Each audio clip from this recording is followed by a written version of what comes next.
You're listening to the oneofus.net podcast network.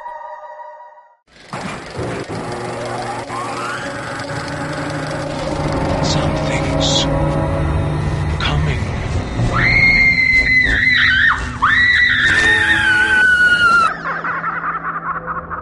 Stand by. Hold on to your hats, here we go.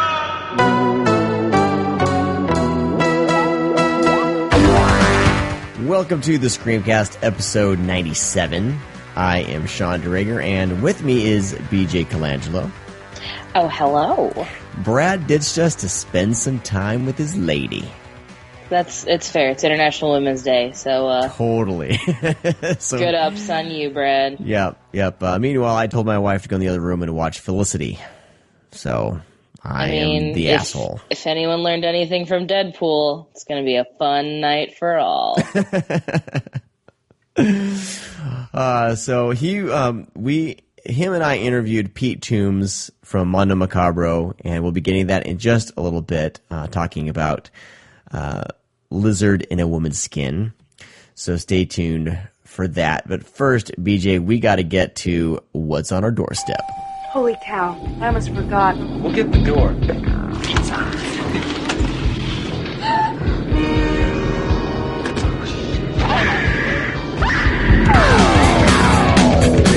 And since Brad's not here, this may be a short and sweet. Oh my gosh, it's going to be 35 seconds long. So I have two. I'll start with the one that is a little bit easier to find. I checked out Hellenback. It's on Netflix, and it is the animated, I don't know, it's very much it's like Paranorman, but for adults. Right. It's stop motion, it's an adult fantasy comedy, and it's the voice cast in it is out of control. It's like Nick Swardson, Mila Kunis, Bob Odenkirk, TJ Miller, Susan Sarandon, Danny McBride, Rob Riggle, God, who else is in it? There's just people all over the place. Everyone. Yeah, and Jennifer Coolidge is it, like she has a bit role in it. H. John Benjamin does as well. It is fun, but it's also, it seems like they got all of these really talented people all in one room and said, "Welp, let's just hope for the best." It's a film that I think works a lot better as a premise and not necessarily as a story. It seems like a lot of the jokes are funny. They just don't necessarily fit in the world that they've shaped. The animation is fantastic. It's really, really well done. The story isn't that great. Basically, it follows a guy who breaks an oath, a blood oath, on the Book of Satan, and then he gets taken down to hell, and his buddies have to go down to hell and rescue him. That's the loose plot of it. But it's just riddled with a bunch of like really inappropriate jokes, which they're all funny. They just don't necessarily fit in kind of this film. I definitely would recommend it. I always recommend any sort of kind of stop motion or animation because it's an art form that I don't want to ever die out. Mm-hmm. And the only way to keep it going is if we keep supporting it. I think it was a very, very good effort by all of those that were involved. It's directed by one of the guys, Tom Giannis. I'm sorry for butchering your name. I know that he worked on like Sarah Silverman's Jesus is Magic and Half My Face and like the Tenacious D show and Nick Swardson's Pretend Time. So he's more of kind of like a sketch comedy guy, which I think Hellenback would have worked better as. Right. If it was maybe got stretched. Yeah. A feature length probably was, not the best choice. Yeah, I think that it would have been much better suited if it would have been like a Robot Chicken style show, which I believe the people who do the Robot Chicken effects are the people that made it, so that makes a lot of sense to me.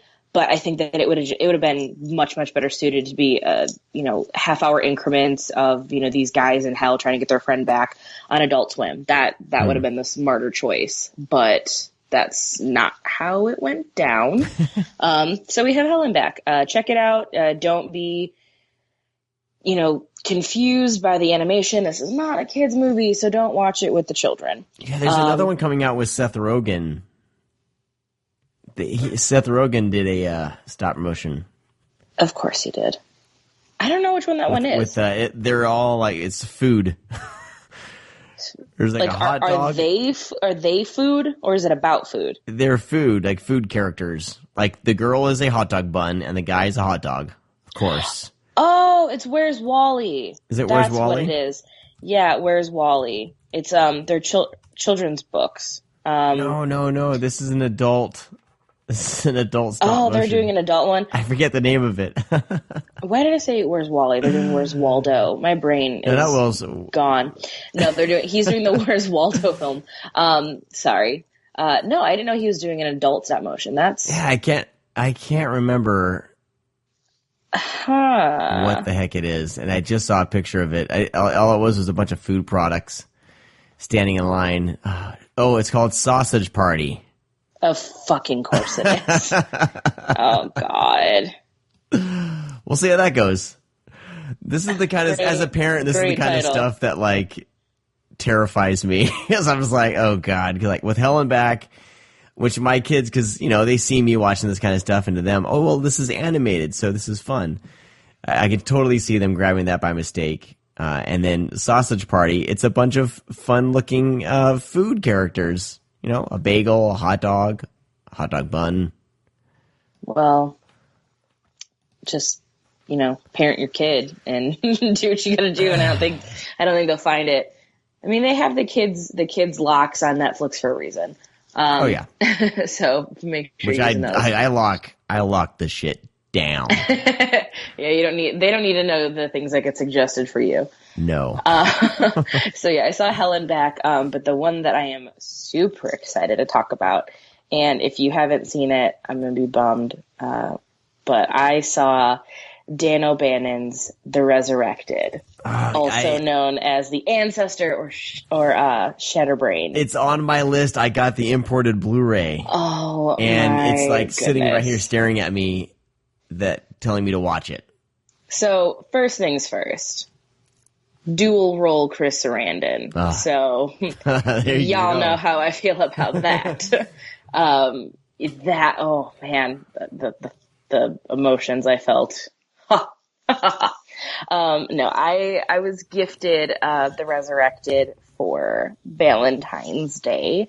And I got a DVD of it. So it's not even like the weird foreign Blu-ray. I got the out-of-print DVD as a gift. I mean, this foreign Blu-ray is pretty sexy, though. It's a big box, too. It probably is. And I don't like big boxes because they're taller than the Blu-ray, but in this case, they don't fit. It's so pretty that I give it a pass. Well, the DVD was very, very unexpected to get. Nice. The Resurrected it hits that sweet spot of all of the weird late night films that I watched that I shouldn't have been watching when I was a kid, because we all forget I had neglectful parents. I watched whatever the fuck I wanted. It starts off as kind of this sort of office drama where everything's kind of sleazy and silk stockings feeling. And then it turns into a Dan O'Bannon film, and there's weird stop motion, there's like over the top gore and creature effects, and it just goes fucking haywire. There's a Revolutionary War reenactment in the middle of it.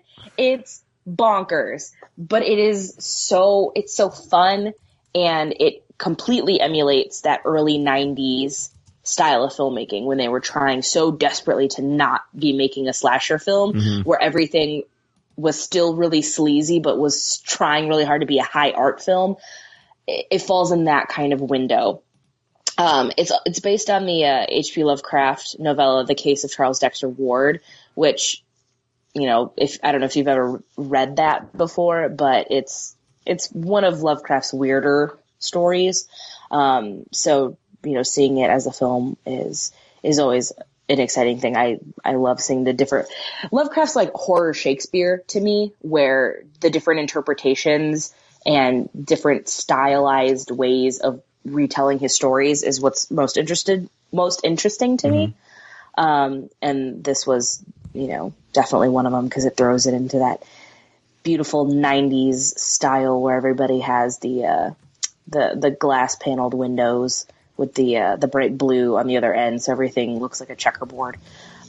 But it's a lot of fun. I don't know what the fucking voice is that Chris Sarandon is using in this movie, but I've never heard it before, and it's great. It's so great. So I watched that and Helen back in the same night. So I had Susan Sarandon first, and then I had Christopher Sarandon. And Nice. Chris Sarandon is still my favorite. Also, I'm not sure if you heard that, but someone is yelling outside my house. I did not hear it. Your new phone is paying off. Oh, thank God. Born hood, stay hood. Someone's out there screaming. So my apologies about that. But yeah, that's what's on my doorstep. Of the two, I highly, highly recommend The Resurrected. It's not that easy to find, but if you find it, you buy it and you watch it and you love it.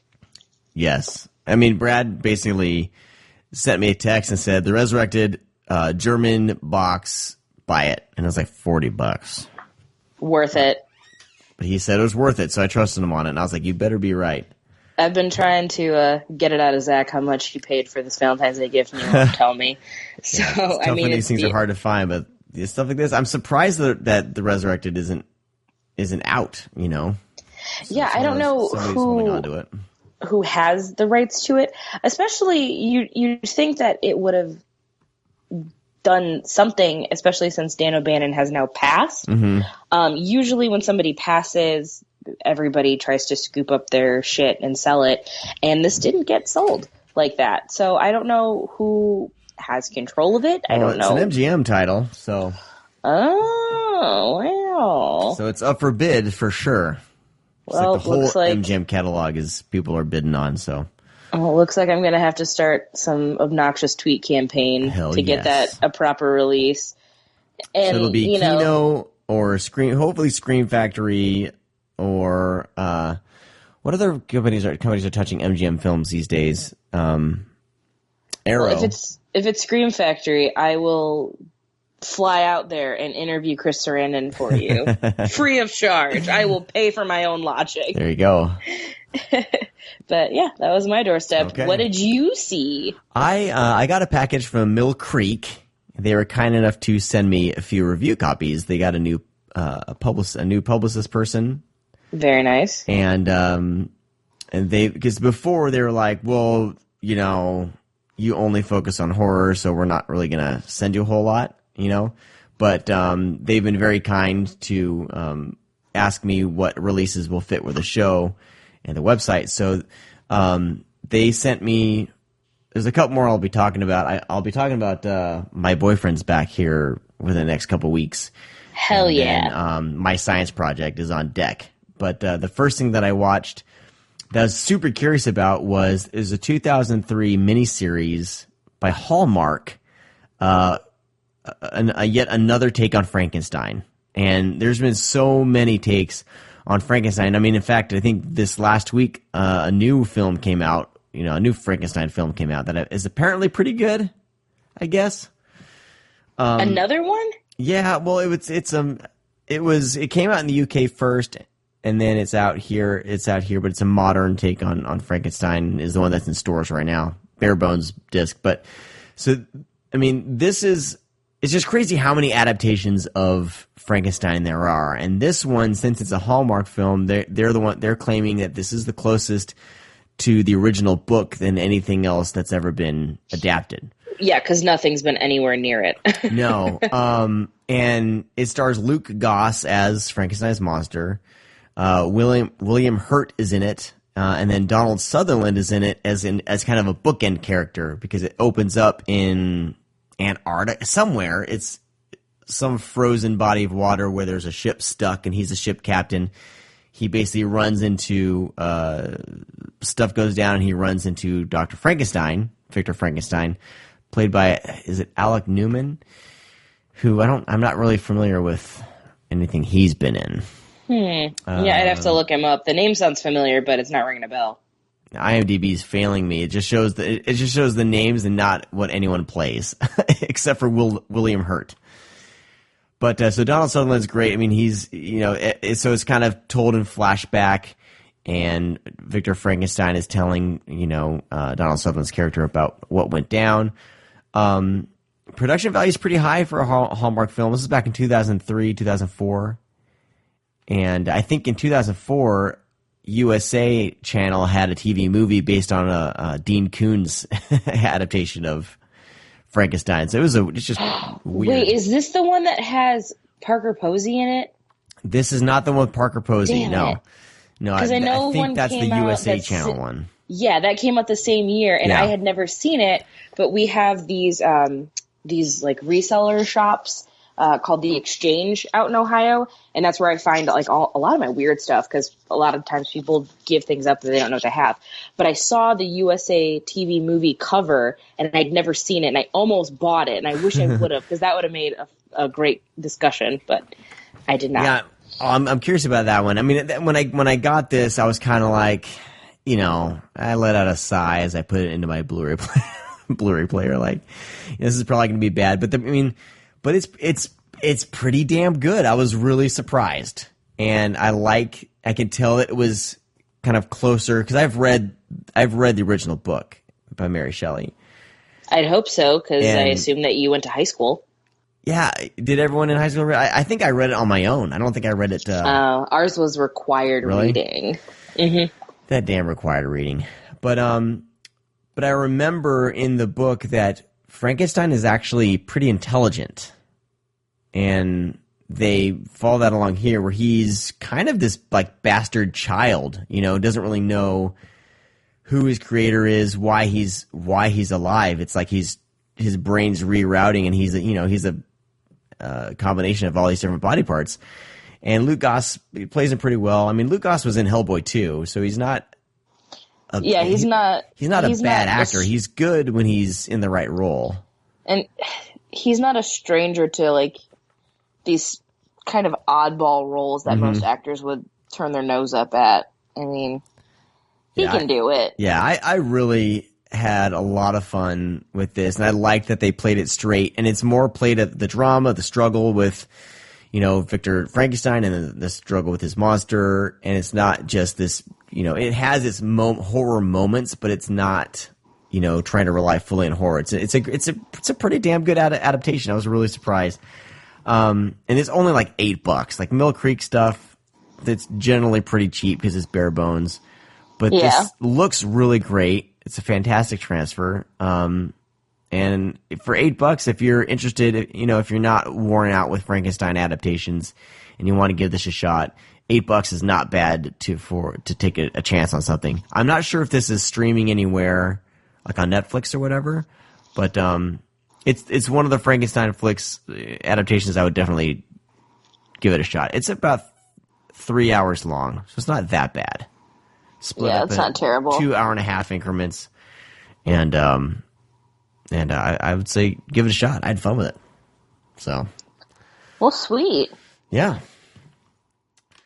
And that's it. I've been preparing. We're going to be talking to Arrow sometime. We're trying to arrange that. So I've been going through the American Horror Project Blu-rays. Okay. And I know we're going to go in depth on them later, but I got to say, if you can buy the set now, I would, because it's going to sell out and you're going to kick yourself for not buying it, because it's really damn good. The movies are The Witch Who Came from the Sea, The Premonition, and then Malatesta's Carnival of Blood. Two of these films are really well done films. One of these is a whack job of a bonkers film, but it's great. So that's all I'm going to say about that, because we're going to be going in depth on these movies, I think, with the Arrow guys at some point in the future. But this thing's selling fast. There's a few places that have it for a decent price. I know that grindhousevideo.com has it for a decent price there. Amazon's been fluctuating between like $60 and $80. If you want to get the UK version and want to wait a little bit, go to Amazon UK and order there because it's generally going to be about $20 cheaper than the US version. It's the same exact thing, except on the box it has their little certification sticker or certification badge or whatever.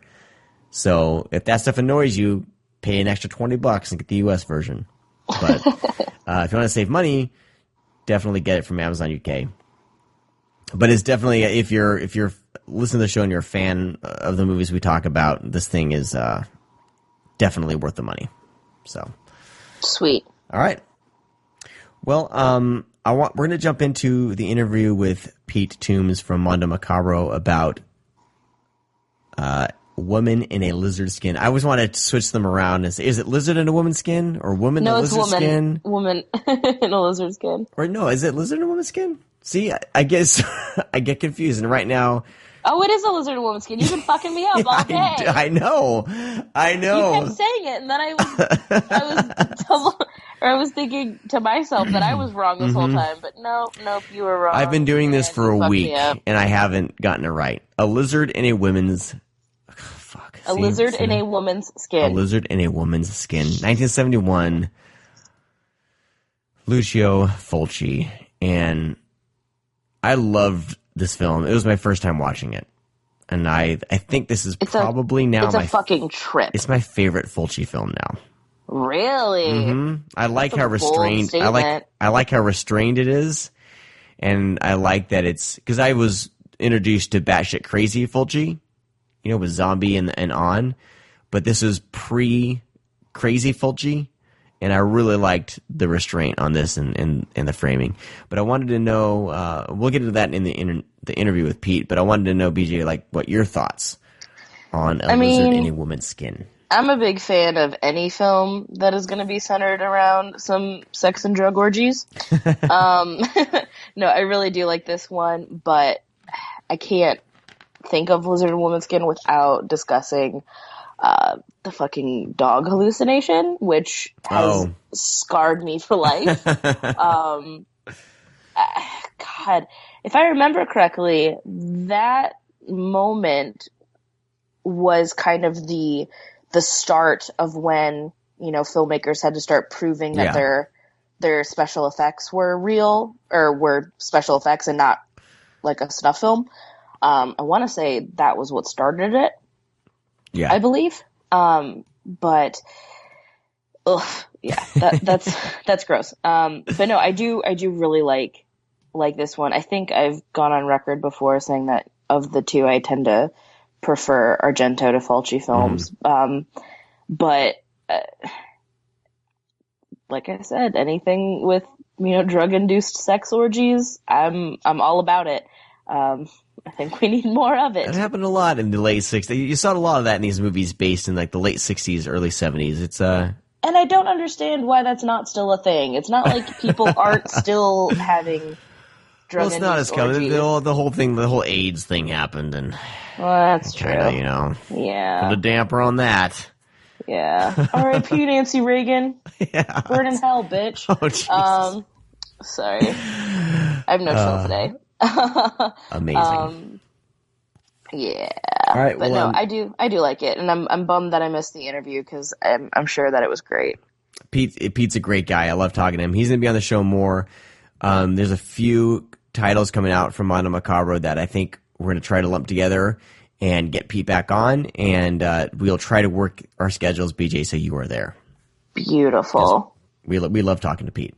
All right, so let's jump into this interview here about a lizard in a woman's skin with Mondo Macabro's Pete Toombs. And then we'll come back with more. Stick around.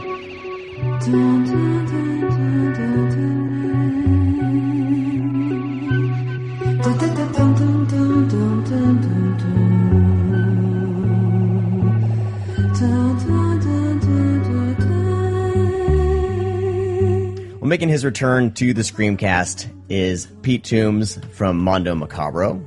Pete, welcome to the show. Thanks. Good to be back. I've been digesting Lizard in a Woman's Skin for the past couple of days, and this is my first time watching this film. I'd never seen it before, and I'd heard about it.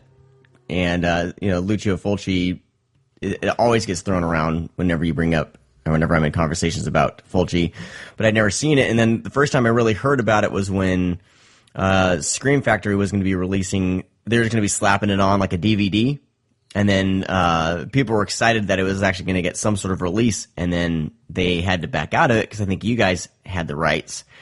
And I was excited, happy to see you guys released it on Blu-ray, and it's restored, and it's just well, we didn't hear anything. They just pulled it. Was that the case, Pete? I mean, can you talk about that, where they just... I don't know, actually, what the situation was there. I think there was some issue around, this, we'll get into this later, I guess, but the film had a number of titles, and I think one of the American titles it was released under was Schizoid, and of course there's another film with that title, the Klaus Kinski in it. Yeah. And I'm not entirely 100% sure that Shout didn't maybe confuse the two. I don't want to say, I know Cliff McMillan, I've known him for a long time, and I don't want to say too much because I don't really know, but I think it may have been something about that there was a mix-up over the titles and the materials or something, but beyond that, I don't really know.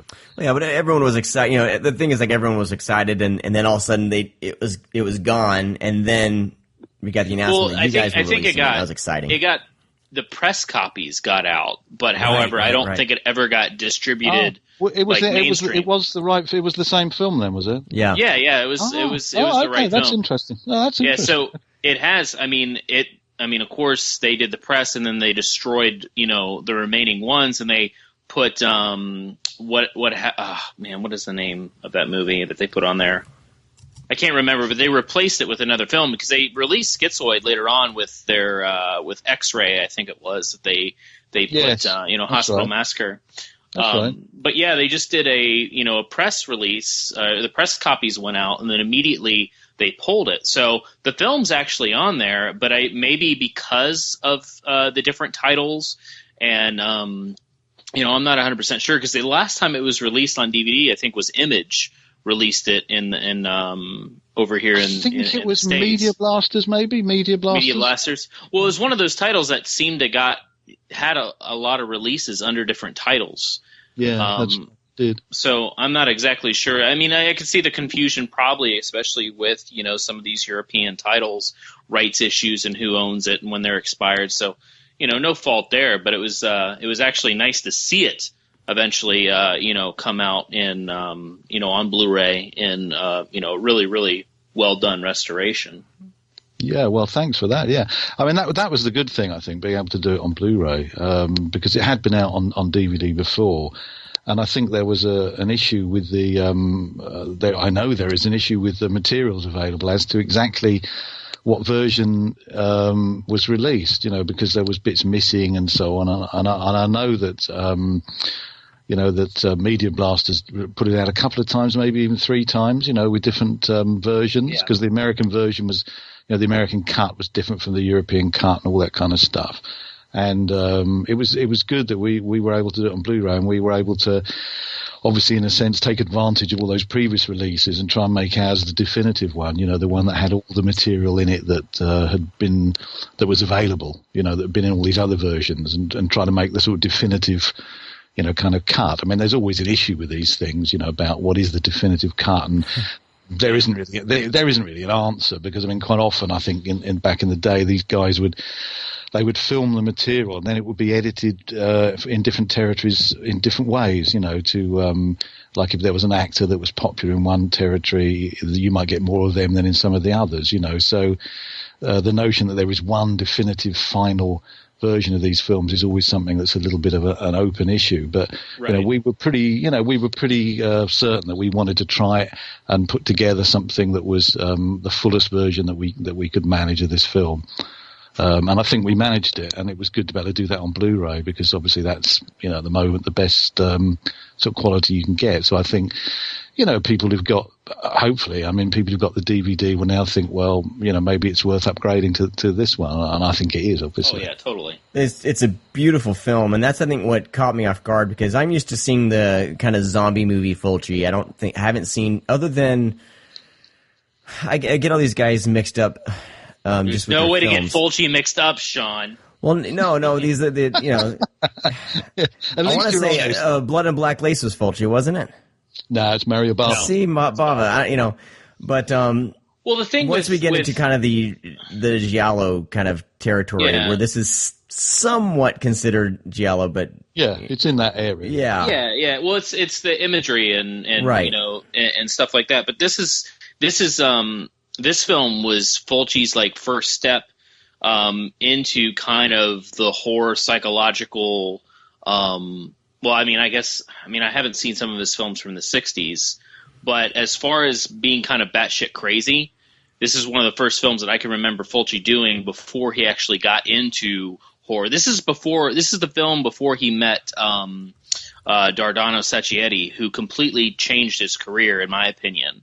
Because Sacchietti, they met in 71 and started doing movies together right after this. Torture the Duckling, the Psychic came out, and that's when Fulci's career took a different toll. And I truly believe it's because of that screenwriter. I think you're right. I mean, although Fulci, kind of had a long career and began as a writer for other people, mostly in comedies. He was kind of someone who was influenced by the people that he worked with, the writers he worked with, and that guy definitely, definitely had an effect, and I think took him, more into the the kind of genre horror kind of stuff, and so you get the zombie movies and all that kind of stuff, and I think, a lot of people maybe were surprised when they see films like Lizard and The Psychic and so on, and see that Fulci was.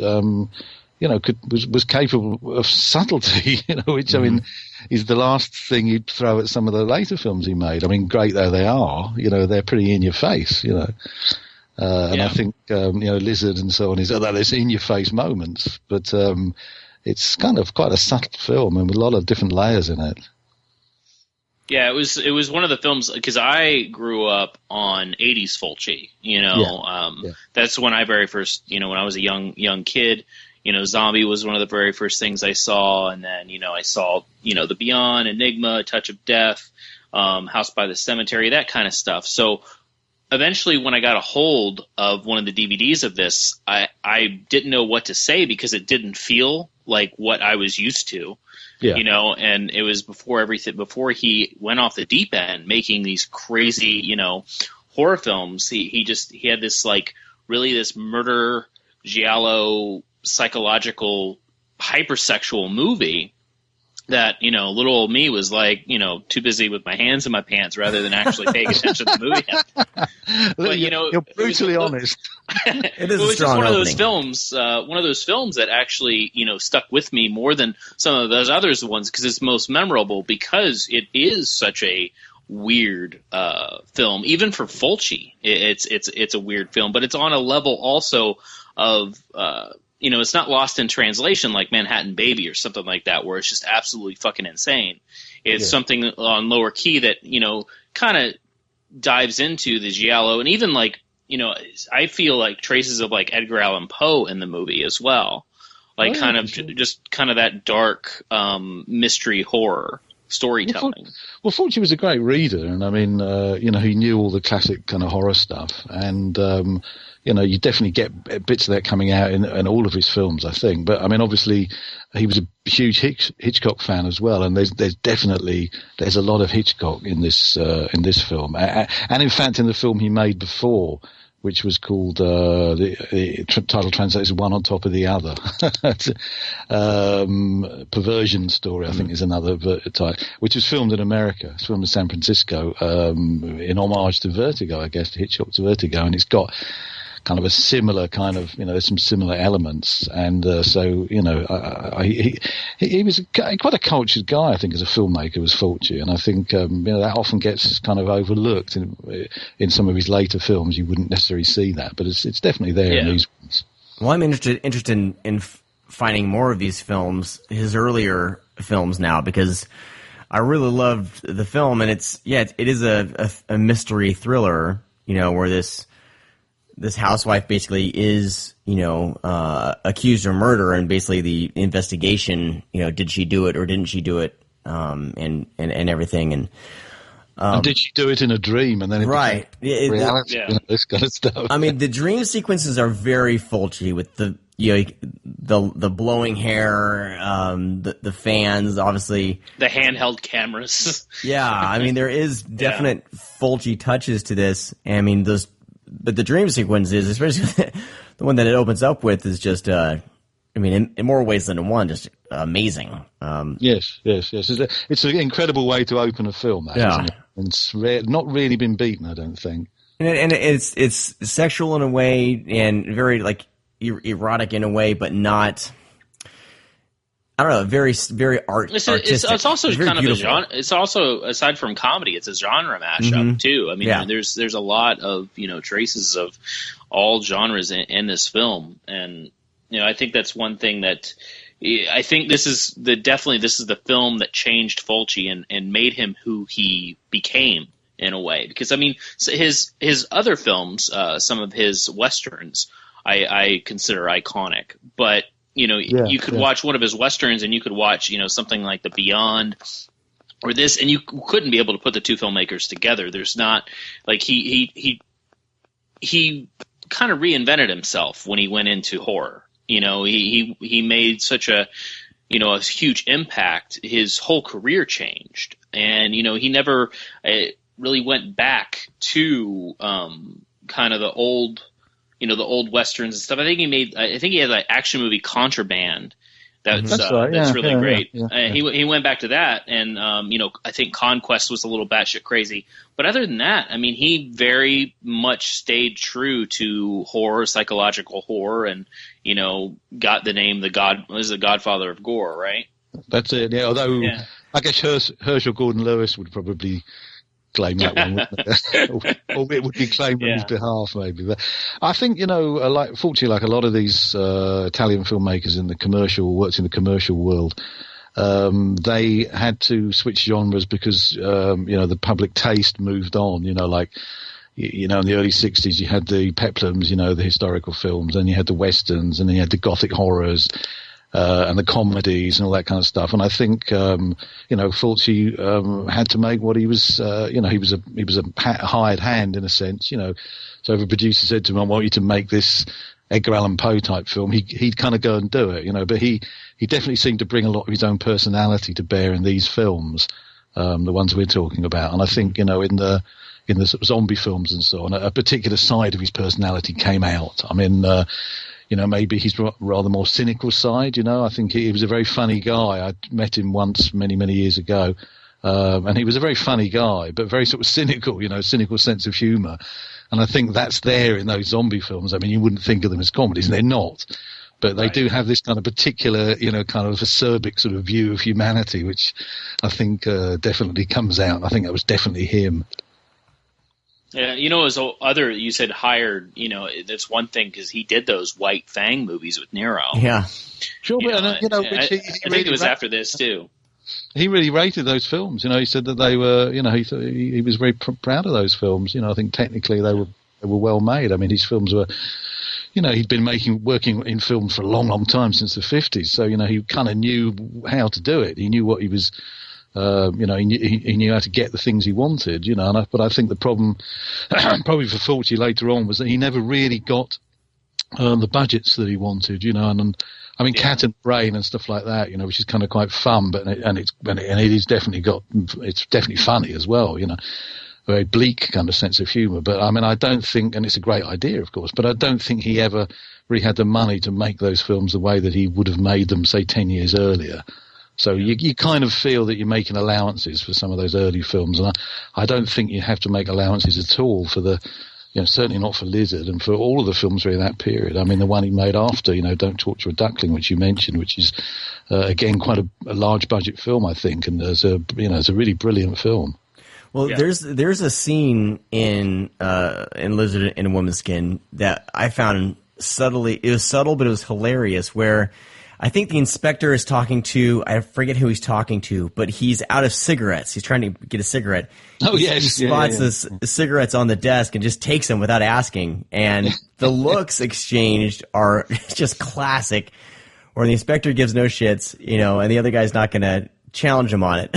He's going to let it slide. But I thought that was hilarious. I can't remember exactly who he was talking to. But well, it's funny because it's a guy. It's a guy called Basil Dignam is the inspector, and I don't know if he's credited on the film. I mean, when I went through this film with Chris Gavin, who knows it very well and is very good on actors and so on. We were very interested to spot all these kinds of quite famous English character actors. Mm-hmm. Some of whom weren't even mentioned in the credits of the film, and I think there is a kind of an issue of, and of course Fulci started as a director of comedies, and I think he was able to bring these little things out of actors. If the actors were good enough and were on the same wavelength as him, which those guys definitely were, he could just put in a little look, as you're saying, exactly in that scene where the inspector looks up and you see this kind of look of sort of withering contempt, don't you, pass across his face. And of course Stanley Baker, is obviously a really great actor as well, and he just completely ignores that look, doesn't he? He just carries on doing what he's doing. And do you remember in the same scene, they bring in a tray, someone brings in a tray of drinks, right? And there's a cup of tea or a cup of coffee and a whiskey, and the guy, whoever it is, brings the drinks and he puts them on the table with the whiskey towards the inspector, the Basil Dignam character, who very sort of angrily spins it round so that the whiskey is facing Stanley Baker. It's kind of, and that's one of the things I think that makes this film that lifts it. Makes it one of the reasons it's lasted is that there's all these kinds of things that you don't expect, all these little touches, that just sort of bring it to life, and they bring the characters to life, and and without those, it would still work as a film, but it wouldn't have this kind of resonance that it has, Yeah. Was this released as an English film? It seems like it wasn't, a strict Italian film. No, it was. Well, it was obviously it was shot mostly in London. Right. That's another thing, because it's shot at that particular time. At the end of the 60s, very early 70s. So it's that kind of post-swinging London kind of thing, which was, Kings Road, Carnaby Street, all that stuff. Hippies and everything, which you get a little bit of in the film. So it's got very, very much in a particular time and a particular place. And the cast, of course, were mostly English, and they're definitely speaking English. Mm-hmm. And rarely for an Italian film, they actually dub their own voices. I mean, you probably know this, that Italian films famously is shot without live sound, and the voices are all dubbed, even the Italian actors, even in the Italian films. And they're dubbed most often, they're not dubbed by the actual actors themselves. So you get this weird sort of disjunction, sort of alienation effect between the voice and the actor, which you get used to if you watch a lot of Italian films. Yeah. But in this one, that's Stanley Baker's voice. That is, Basil Dignam's voice. That, all the main actors there, that you can see that their lips are moving, in the same way as the voice you're hearing. In other words, it's them speaking, and it's they're speaking their actual lines. I mean, there's some that aren't. There's some of the Italian. Some of the smaller parts played by Italian actors probably didn't speak English and just do it in Italian, and that's dubbed, But I think it was definitely conceived as a film that would be sold as an English film, and it would be sold in English language in America as it was, and it would be released in the UK and so on as an English film. And I guess maybe in some other territories, still the same, actually, that a film in English language is easier to sell around the world than a film which is, say, in Italian language or Spanish language. And I think that was the thinking, I think, of the production here, that let's make this film, shoot it in England, shoot it in London, and we will make it an English film. We'll get a lot of English actors, because even some of the small parts, some of the sort of bit characters are local English actors as well, speaking English. So, they really worked quite hard to make this work as an English language film. And this one was released a little bit on the wider scale because I think I was looking up earlier, is that it was released by AIP that did a lot of they released a lot of films in between the 50s and 70s and 80s. I think they went out of business in the 80s. Yes, but acquired by MGM, I think.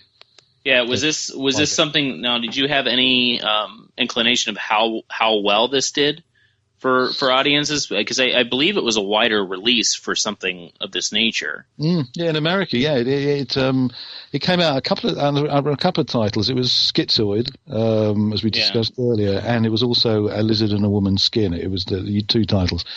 And it got well reviewed. I mean, as far as we can see, it got reviewed in Variety and so on in the trade papers. And they said it was a pretty, it was a quality production and so on, and it was a thriller, Italian sort of style thriller and so on, but with some very well-known names in it. So I think it probably did well. I don't actually know what the box office figures for it were, but I think it did pretty well. And it was obviously released in France and Spain and all around Europe, and probably in the Far East as well. But I don't actually know. I'd just like to know if this was one of Fulci's bigger money makers other than Zombie. Yeah, I think it was. Yeah, I think it was. It's kind of hard to find, box office revenue, how well these films did. Because I mean, it was easier to get films in theaters and stuff like that, especially 42nd Street, the Grindhouse theaters would play a lot of this stuff. So yeah, I'm sure it's kind of hard to trace back because of all those small theaters. It's not like it is today. I was curious. I don't know how you would get those. I mean, you probably could find them somewhere, the box office figures, but there was no TV. Well, there was TV, obviously, but TV didn't play films like this. I mean, this film was definitely one you had to go and see in the cinema. And in the UK, it was rated X, which doesn't really mean sort of sex or anything, but it just means that it was for adults only. You had to be over 16, I think it was at the time, to go and see this film. Yeah. So, which would have kind of limited its audience, but also would have increased its audience in a funny kind of way, because people wanted to go and see something that was a little bit daring and something they knew wouldn't be on television. So, going to the cinema was your major kind of form of entertainment in those days. Yeah, I was always kind of curious of how many jobs like Fulci was offered after this film. Well, he worked with. Yeah, sorry, go on. Yeah. No, it's just always curiosity always piques when you see something of this nature from a filmmaker so substantial and so different. Exactly what came their way. It's because interviews aren't by the dozens like they are today, and learning exactly what their career took them, unless there's a documentary made or something like that. It was just Fulci had an odd career as a filmmaker. To me, it seems like he just jumped all over the place. But I think that's obviously by choice. He just got his hands into everything. And I would just like to know exactly what took him to this place in horror, just kind of doing horror from then on out. Didn't really look back at anything. I think it was producer. I think it was very producer led. I mean, he worked for the producer of Lizard, Mondo Macabro, who was quite a well-known Italian producer of fairly reasonably budgeted films. Fulci worked for him a few times, and I think that was the kind of way it worked. Particularly in Italy, there would be producers who specialised in a particular kind of area and could raise money for certain kinds of projects. And I think most of those zombie films were produced by the same, the same companies, the same individuals. And I think it was that kind of thing. And, they would say, oh, Fulci, he's a good pair of hands. We can trust him. We know that if we give him this much money, he's going to come back with a film that's professional and that we can sell in all these particular territories, and we'll get our money back, So I think that was the way it worked. I mean, he wasn't an auteur in the sense that he was, I would think of someone today, Wes Anderson or whatever, someone who obviously has an idea. I'm going to make this film, and then they'll go out and try and raise the money and get the cast and all the rest of it. I think Fulci was pretty much, he would get to know a particular producer, and that guy would say, okay, I want a horror film, go out and make it, that kind of thing. It was much more a commercial transaction, if you like. And obviously he tried to bring his own personality and his own kind of ideas and his own approach into those films. And obviously in the really good ones he did that, because, we can see a distinctive, kind of Fulci touch. But as you say, it does change as he gets, into the zombie films and so on. They become much more kind of visceral, much more in your face. Yeah. But I mean, there are touches of that, in Lizard. I mean, there's that scene, there's a couple of scenes, where there's one scene in one of the sort of dream kind of things, where there's a sort of murder scene and you see someone with their sort of guts kind of spilling out all over the screen. You remember that? That dog scene, And then there's the dog scene, which, we could talk about, because that's kind of, because, that's really shocking, and it's shocking now. It's missing from one of the DVD releases I had. Yes. I think when I very first saw that scene wasn't, integrated into the film, and I think it was when Image released it on DVD is when I very first saw it, and I was like, "Holy shit!" Like that's pretty intense. There were some issues with the in the UK with animal cruelty or whatever. They had to go to court or something like that. Well, that was in Italy, actually. In Italy, okay. I believe he. When the film was originally released, there were complaints, there was legal charges saying that he'd actually killed these dogs, and sort of cut them up and so on. And I have to say that, you look at it now, and it is pretty realistic, and there's a couple dogs that do look legit. Like it looks. Yeah, they're not though. They're not. They're they were made by Carlo Rambaldi, I believe. It was the guy who did the special effects for E.T. many years later. Yeah, wow. And he was a real master of physical effects. And he had to go to court, with one of these fake dogs and show how he'd done it. Because, thought she was in danger of going to prison because the effects were so lifelike, so realistic. I mean, in the UK, I don't know. I imagine that scene would have been cut. I think that scene would have been cut. And probably before the film was even submitted for classification. The distributor would have said, hey, we'll never get this one through. Cut that scene out. Well, I'm wondering if that's how these different prints, ended up, different edited prints. Yeah, for sure. That's definitely part of it, And I mean, that scene is really weird, that dog scene, because in the film, obviously we don't want to give too much away because there's people, maybe haven't seen it yet, but there's these levels, where there's a kind of an obvious reality, there's people walking down the street and getting on the bus and all that stuff. And then there's the dream sequences, which the film opens with, and those ones are kind of midway between fantasy and reality. And then there's scenes like this, the dog one, where she's in a hospital, after having had a sort of breakdown, and she kind of discovers this weird laboratory where these dogs, this dog scene is taking place, this strange operation is going on. And that's kind of presented as reality in the film, that she's actually seen this, that she's not going mad or that it's not a dream or a fantasy, which is kind of really strange. I mean, I don't know what was in his head when he came up with that. It's just bizarre. Yeah, that's Fulci, though. Yeah, exactly. That's one of the things that, why this film, people are saying, oh, why has this film lasted so many years? And I think that's the reason why, because it's there's so many questions, that it poses, and you sort of watch it and you think about it afterwards and you think, what was that all about? And it's so well done that you don't just dismiss it and say, oh, well, who cares? It was just silly. But, you want to sort of try and solve the enigma of what these scenes mean, what this film is about. And I think, that's the reason why it's, that's the reason why people are still talking about it today, which is like, 40, how many years is it? 1971? How many years is that? 45 years? A long time. Anyway, it's a long time ago when this film was made, but we're still talking about it. Yeah.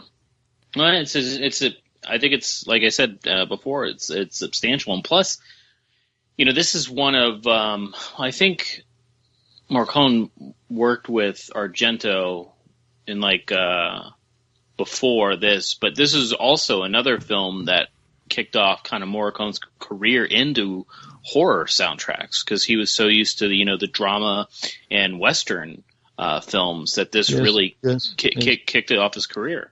And this soundtrack's more of a jazzy type score, correct? Well, that's kind of how he was, because I think he did the soundtrack to can't remember the names now, but kind of the Cat O' Nine Tails he did the Fifth Chord and stuff like that. And Four Flies on Grey Velvet is very jazzy as well, because it's kind of the giallo feel was kind of the jazz synth type thing that was happening. But this is another thing where Morricone just started working with Fulci on films, and of course with Argento. So I think this is another film that kind of kicked off his career even more into that direction. which yeah, I always thought was interesting. Yeah, that's right. I mean, and it's one of Morricone's best. I think it's one of his best scores. It's it's got all those beautiful tunes and everything, and then you've got all these weird kinds of sort of jazzy things, and then this kind of avant-garde stuff going on at the same time, and it's you can sort of listen to that score. I mean, you can do that with most of his scores, but you can listen to that score as a kind of piece of music, and without the film, and it's a great piece of music. But it's even better with the film. It really adds another sort of dimension to it. And I think there was, at the time, I think there was a certain rivalry between Argento and Fulci, who obviously knew each other. And that maybe, hey, I'm gonna borrow your composer, or you're borrowing my composer, or hey, that scene with the bats, that's like something I would have done, that kind of thing. And I think there was a kind of a rivalry between those two guys as to who was the king of who was the actual king of Italian horror at the time. And I think maybe that's the Morricone stuff comes into play there. Yeah, I think some of his scores after this, especially, because one of my favorite Giallo films and one of the most intense scenes ever is, I think, the Fifth Chord, especially in that hallway with that guy creeping up with those gloves. That scene still like gives me the shivers because I saw that at such a young age and it scared me. And it was, not too many things scared me because I was so desensitized at such a young age. When I saw that, I was like, "What the fuck?" But and your life was never the same again. No. Well, it turned me on to so much, though. Because that was one of the titles that there was sitting at the video store on VHS, and it was just one of those things that I happened to grab. And plus, there's a lot of sexy time in that movie too. But it was just one of those things where it really got me into Morricone because he just.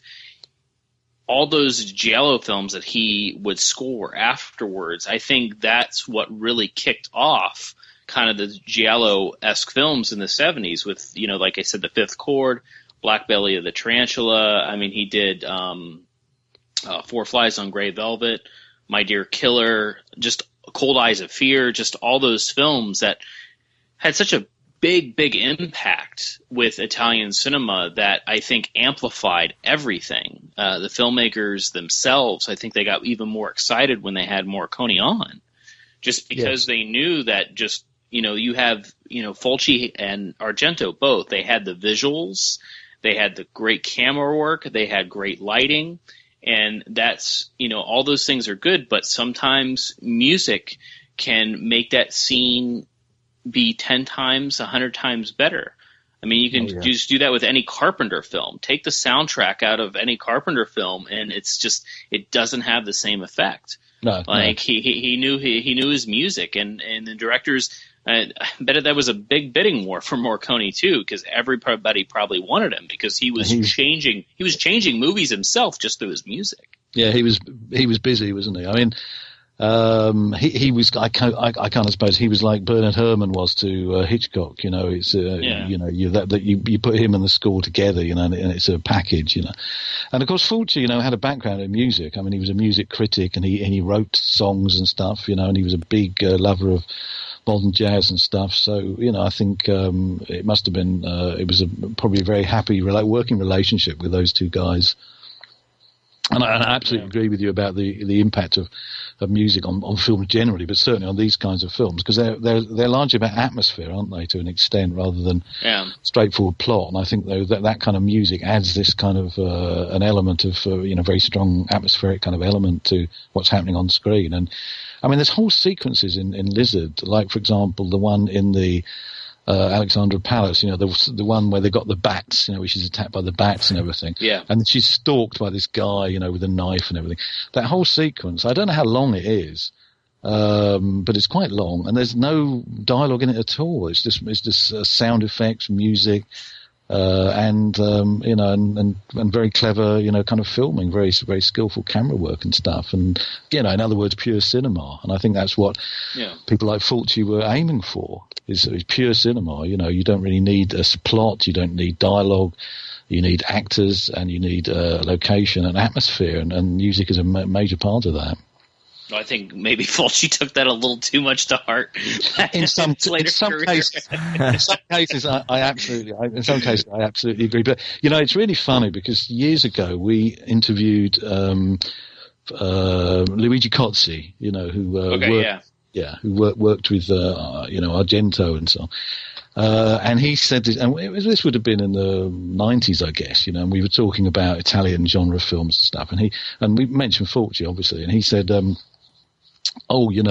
people laugh at Fulci and so on, but in a way, filmmakers like Steven Spielberg with things like Jurassic Park. He said Jurassic Park. This is what Luigi Cozzi said. Jurassic Park is like a Fulci film made with millions of dollars. And at the time, I thought he's crazy, but afterwards, he's right, because in a sense, something like Jurassic Park is a series of set pieces, isn't it? And high tension set pieces, and in a sense, it's just a bunch of scenes. Yeah, that's what Fulci was working towards. A series of high tension set pieces that have some kind of a thin story that brings them together. But the whole point about it is to create that effect on screen, and to move the audience and to scare them and so on. So I think there's a big similarity there between Fulci and a lot of what came later. Wow. Oh, I think he inspired, a ton of people too with that, because I think, I love Italian cinema. I adore it more than probably the American cinema. It's just I've always enjoyed the visuals and the tension. The movies might not be as good, and some of them aren't, but there's very effective scenes. And along with the music and lighting and all that stuff, that's kind of my favorite. It's just it's like watching fireworks to me. Well, better than fireworks. Fireworks are kind of boring. But it's just that you have the loud noises, you have the pops, you jump, and that's kind of what watching some of these films was like. I mean, even Aldo Lato's, is it Lato? Lado?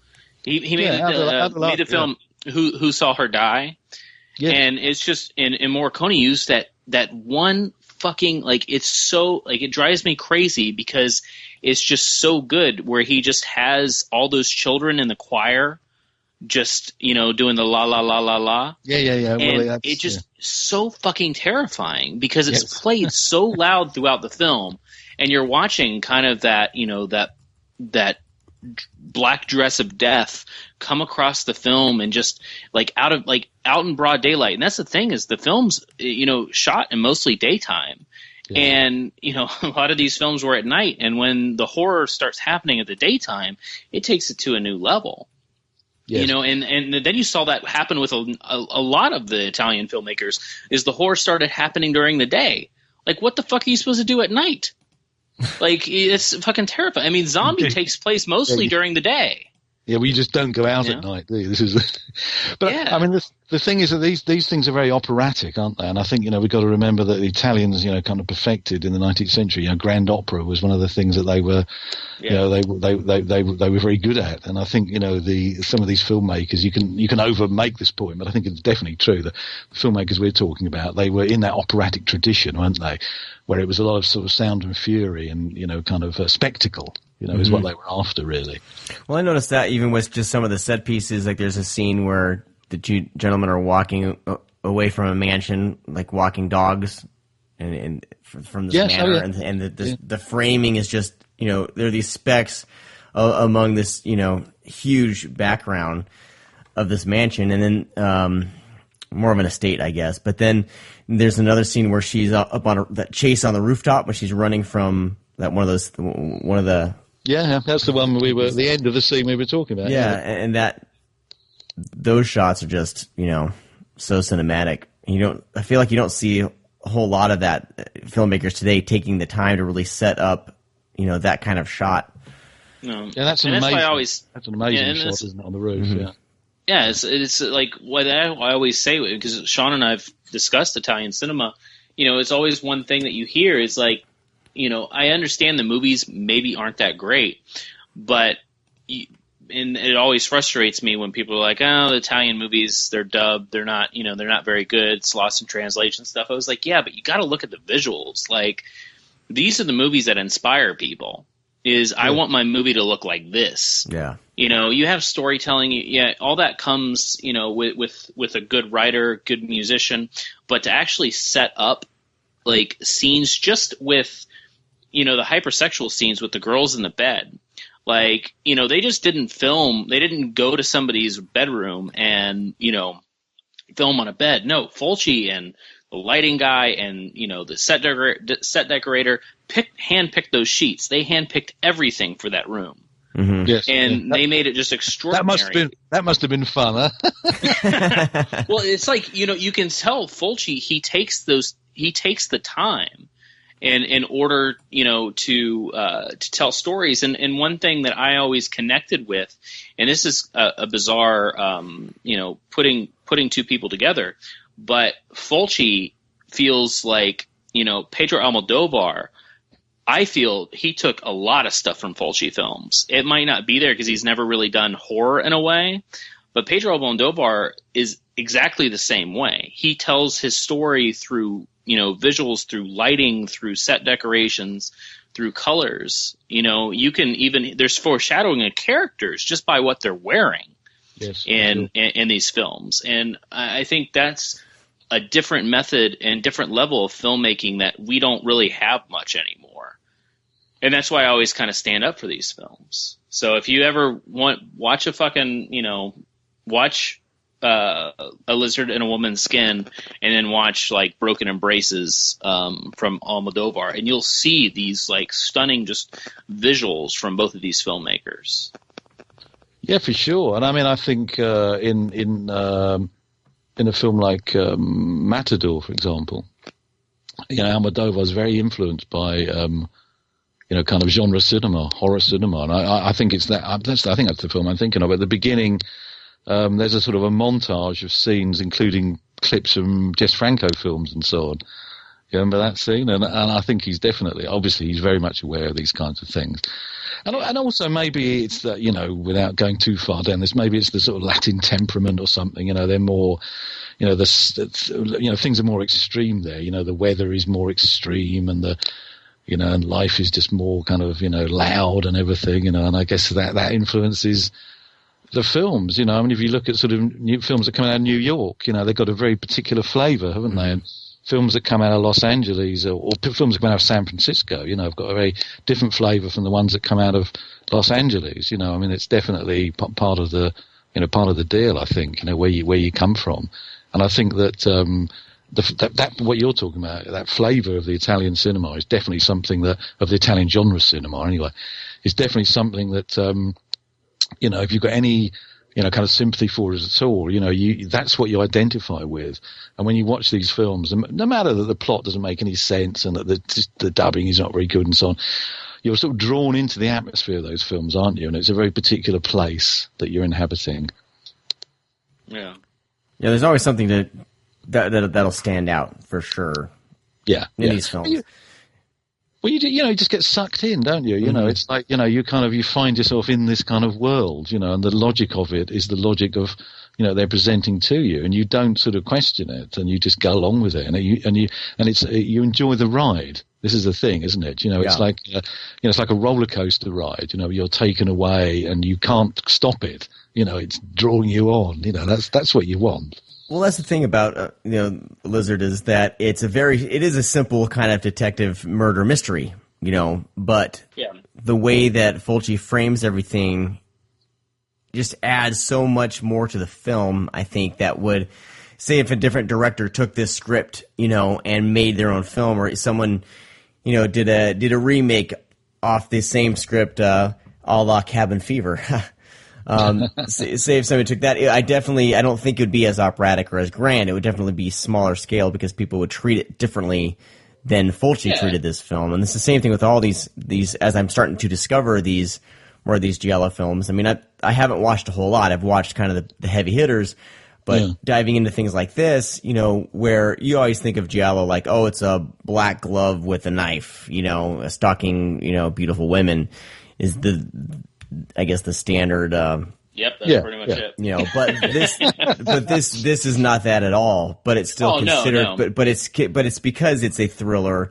Yeah, you know, I mean, I think the explanation of Giallo goes a long way with cinema, because I think it gets that black glove killer, mentality. People think of that automatically, but I think Giallo is a lot more than that. Yeah. Well, I mean, we have the Bava making kind of Giallo-esque films in the late 60s, and then so we had some more stuff in the 70s, but I think it's more or less if people go back to the original, how the origins, how it started with the books, the yellow book, little paperbacks, into the murder mysteries, but I think it turned into a style of filmmaking. I don't necessarily think when I hear Giallo I think black glove killer. I do think that, but I also think of stuff like Suspiria, for example. There's an argument that Suspiria isn't a Giallo film, which I think it is, mainly because of the music and the visual that Argento does. I don't think that it's that standard, like something like The Fifth Chord or like Four Flies on Grey Velvet, where it's, the murder mystery with the gloves, or Cat o' Nine Tails, or anything of that nature. I think it's all about presentation. And, it's why I would love to see Giallo come back. And it slowly has a little by little. But I think it's just kind of method of filmmaking that I truly love, because, like Pete said, it's very operatic. Like, you get to watch a film presented to you that you normally don't get to see. And that's what, visualization of those films, that's what excites me more than kind of an intricate story or of a whodunit. It's more or less, you can tell a very basic movie, but it's grand what these guys are doing. So, and these things are very much of a time and a place, aren't they? And I think it's very difficult to recreate that.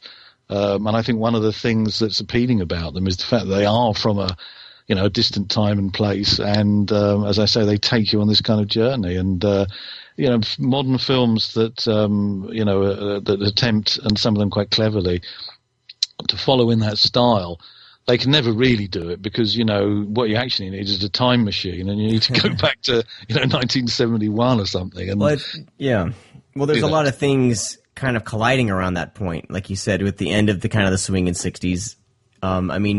We don't have things like that where those types of swingers parties were very common. Well, they still are around where I live. Probably, but they're very you see these in these films where it's very lavish, and me going through college and everything like that, I would have killed for a party like that. But it always ended up. I was in the middle of Iowa, but it was just a bunch of idiots drinking Natural Light and doing shots of lime vodka and passing out, pretty much. That sounds pretty good to me. But there was a lot of different cultures, I think, colliding at this time. I think more. There's still. That's the thing. Every generation has its cultures colliding. It's just around this time it was different. Art was expressing that differently, than we have now. Oh yeah, for sure. Yeah, and I think it was a time of change, wasn't it? And as we talk about in some of the extras on the disc, this was a period of transition, and it was a period when the optimism maybe of the 60s was turning a bit sour, and so the film has a kind of a pretty sort of negative take on some of those things. It's not positive about, things like drugs and, psychedelia and so on. They're seen as being, kinds of, problems and things that may be, are not particularly helpful, because I think Fulci was definitely started off when he was a young man anyway. He certainly says this, that he started off, with sort of political ambition, not political ambitions, but he was a lefty, and he thought that society could change for the better and so on. But I think by the time he made Lizard, and certainly his later films, he'd given up on that, and he thought, well, man, he's cruel and rotten and horrible, and there's nothing we can do about it,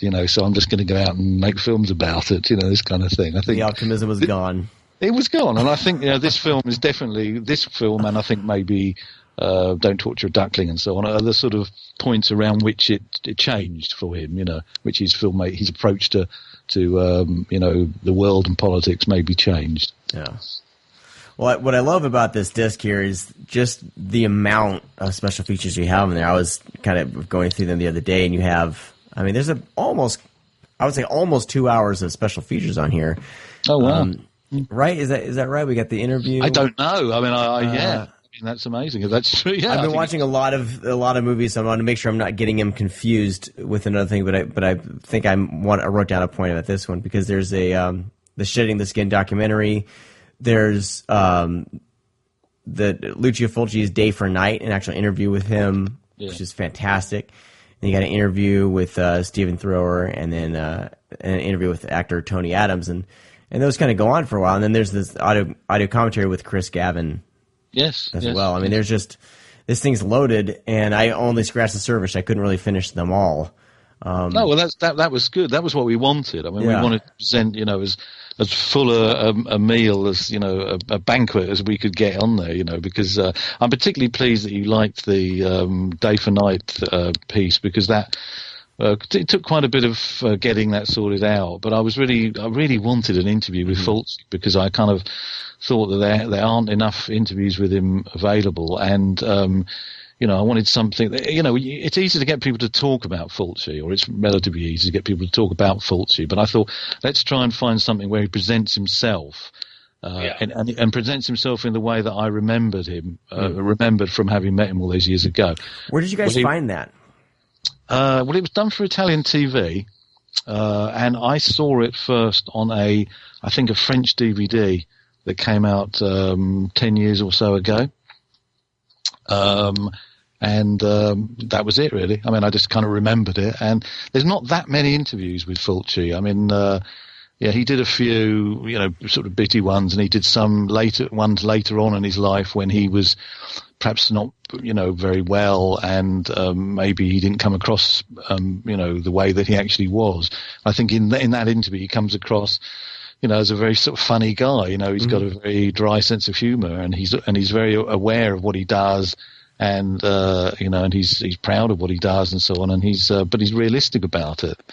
And and I think that was the picture I wanted to present. I want to say, here's the guy that made the movie, and it adds another level to it, I think. Is fantastic, and I don't think I'd ever seen an interview with Fulci, so I was surprised at how just approachable of a guy he seemed to have been. It's interesting because in that interview was done by a woman, a female director, and I think he was different, with women. In fact, I know he was different with women from what he was with guys, particularly, if they were sort of fans of his. He would treat them kind of quite mean sometimes, and I think it was a woman, he was a bit more respectful, and he wanted to kind of get her on his side, so he was kind of being nice to her, so he was saying things that he probably wouldn't have said to a guy, is what I'm saying, that he opened up a little bit more because it was a woman asking the questions. Now, about picking, like, how long were you working on getting this actually released? Long time. Yeah. It was a long time. And because we wanted to, make this the longest version, or the most complete version, and also do it in HD, we needed to find some sequences that were missing. And that was a really, really, really difficult thing to do. I thought it would be, well, I didn't think it would be easy, but I thought it would be relatively easy. I thought this is a film that was distributed in a number of major territories, so we will find a print somewhere, 35mm print, but we could not find a print anywhere. And there was a lot of kind of strange, funny stories. Like there's a group in the UK who show films in sort of late night cinemas and things like this, yeah.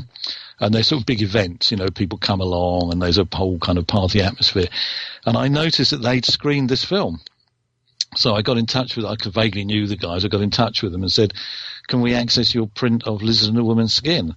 And the guy kind of went quiet and he said, that was a disaster. And I was like, why? What happened? And apparently, we said that this film was released in America as Schizoid. He found a film storage place that said that they had a copy of Lizard in a Woman's Skin, but it was called Schizoid. So he booked it, advertised it, booked the cinema, it was a late night screening, like 11:30, midnight, something. All these people came along very excited to see a lizard in a woman's skin. But what they actually got was this film Schizoid, this American movie. And apparently, it was a disaster because, obviously people were massively annoyed by having turned up to see this. So it's just started this long, long search to find this. And there was a print in Italy, and it had gone missing.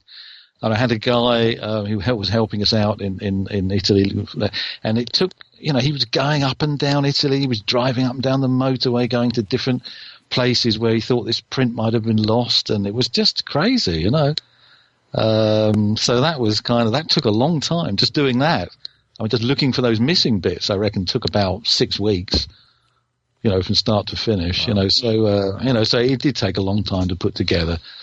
And obviously, when you're working on these things, you're doing other things, you're doing other projects as well, so you have to keep, and also, when the materials were delivered to us from the lab, there was no soundtrack. The soundtrack came separately, so we had to sort of sync that up, and it was, and there was bits missing from the soundtrack, and so it was a real I would say that this was the most complicated one that we've ever done. In fact, it's definitely the most complicated one we've ever done. So you hear that, people? So buy it, so that way it pays off. What's that? I said to tell people just to buy it because it will pay off. Well, I'm really pleased that people have been have responded so well because that was. Obviously, that's your aim, isn't it? When you do something, you hope people are going to like it. But you never know. There's always a thing where it just doesn't work, or people just don't respond. So I'm really pleased that people have liked this and that they've kind of seen all the work that we put into it. Because like with the audio commentary with Chris, that I've known Chris a long time, and I knew that he knew a lot about this film, and I was talking to him one evening about it, having a coffee or something. And he was sort of telling me all these stories about the cast. And I said, look, we've got to do an audio commentary. You can't cover this in a short interview. We've got to, have you saying this stuff as the film plays and various people come up, and you can tell us who they are and, what we know about them and so on. And that adds sort of another level to it. And I think that's, that was really nice to do because I was discovering, stuff for myself. And I think when you do these kinds of projects, that's really one of the main reasons for doing it is that you're discovering something that is of interest to you. Mm-hmm.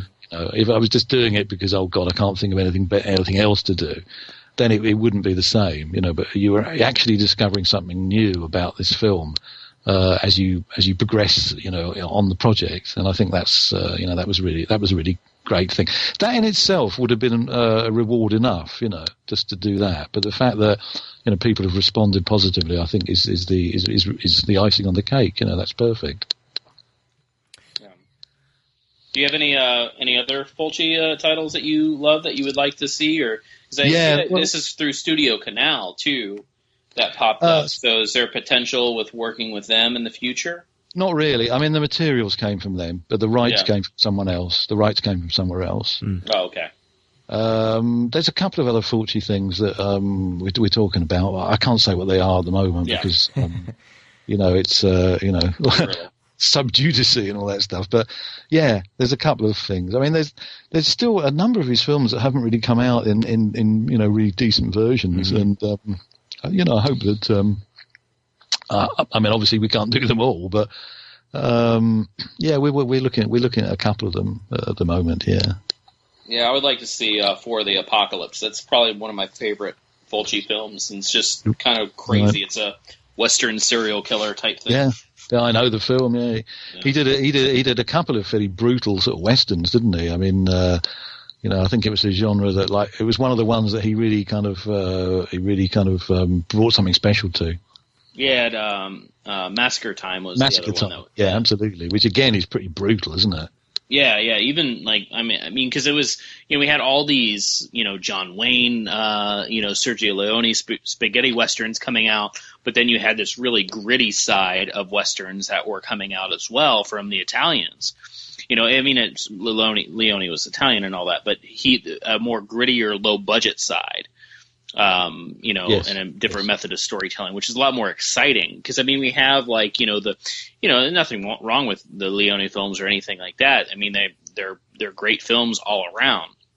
But I do like kind of the underground Western thing that was happening with some of these smaller guys, and they were making some pretty brutal, Westerns for the '60s.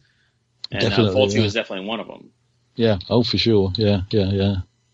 I mean, I guess he came in with that at the sort of, the tail end of the Western movement, didn't he? His films were made towards the end of the '60s, I suppose. Was it Massacre Time? Massacre Time was like '66, I think. Oh, okay. Yeah. Okay. So sort of in the middle, I guess. Yeah. Yeah. I wonder what before the Apocalypse is '75. Yeah, that was later on. I was trying to think of the other one. It's like Light the Fuse and Here Comes Satan or something like that. It's something along the line, or Light the Stick of Dynamite, Here Comes Satan. Is it something like, what I'm talking about, Peter? Is that? I'm not that familiar with that. Yeah, something along the lines of that title, and that's another one that's always kind of stuck out to me. I'd have to. I'd have to look that up to.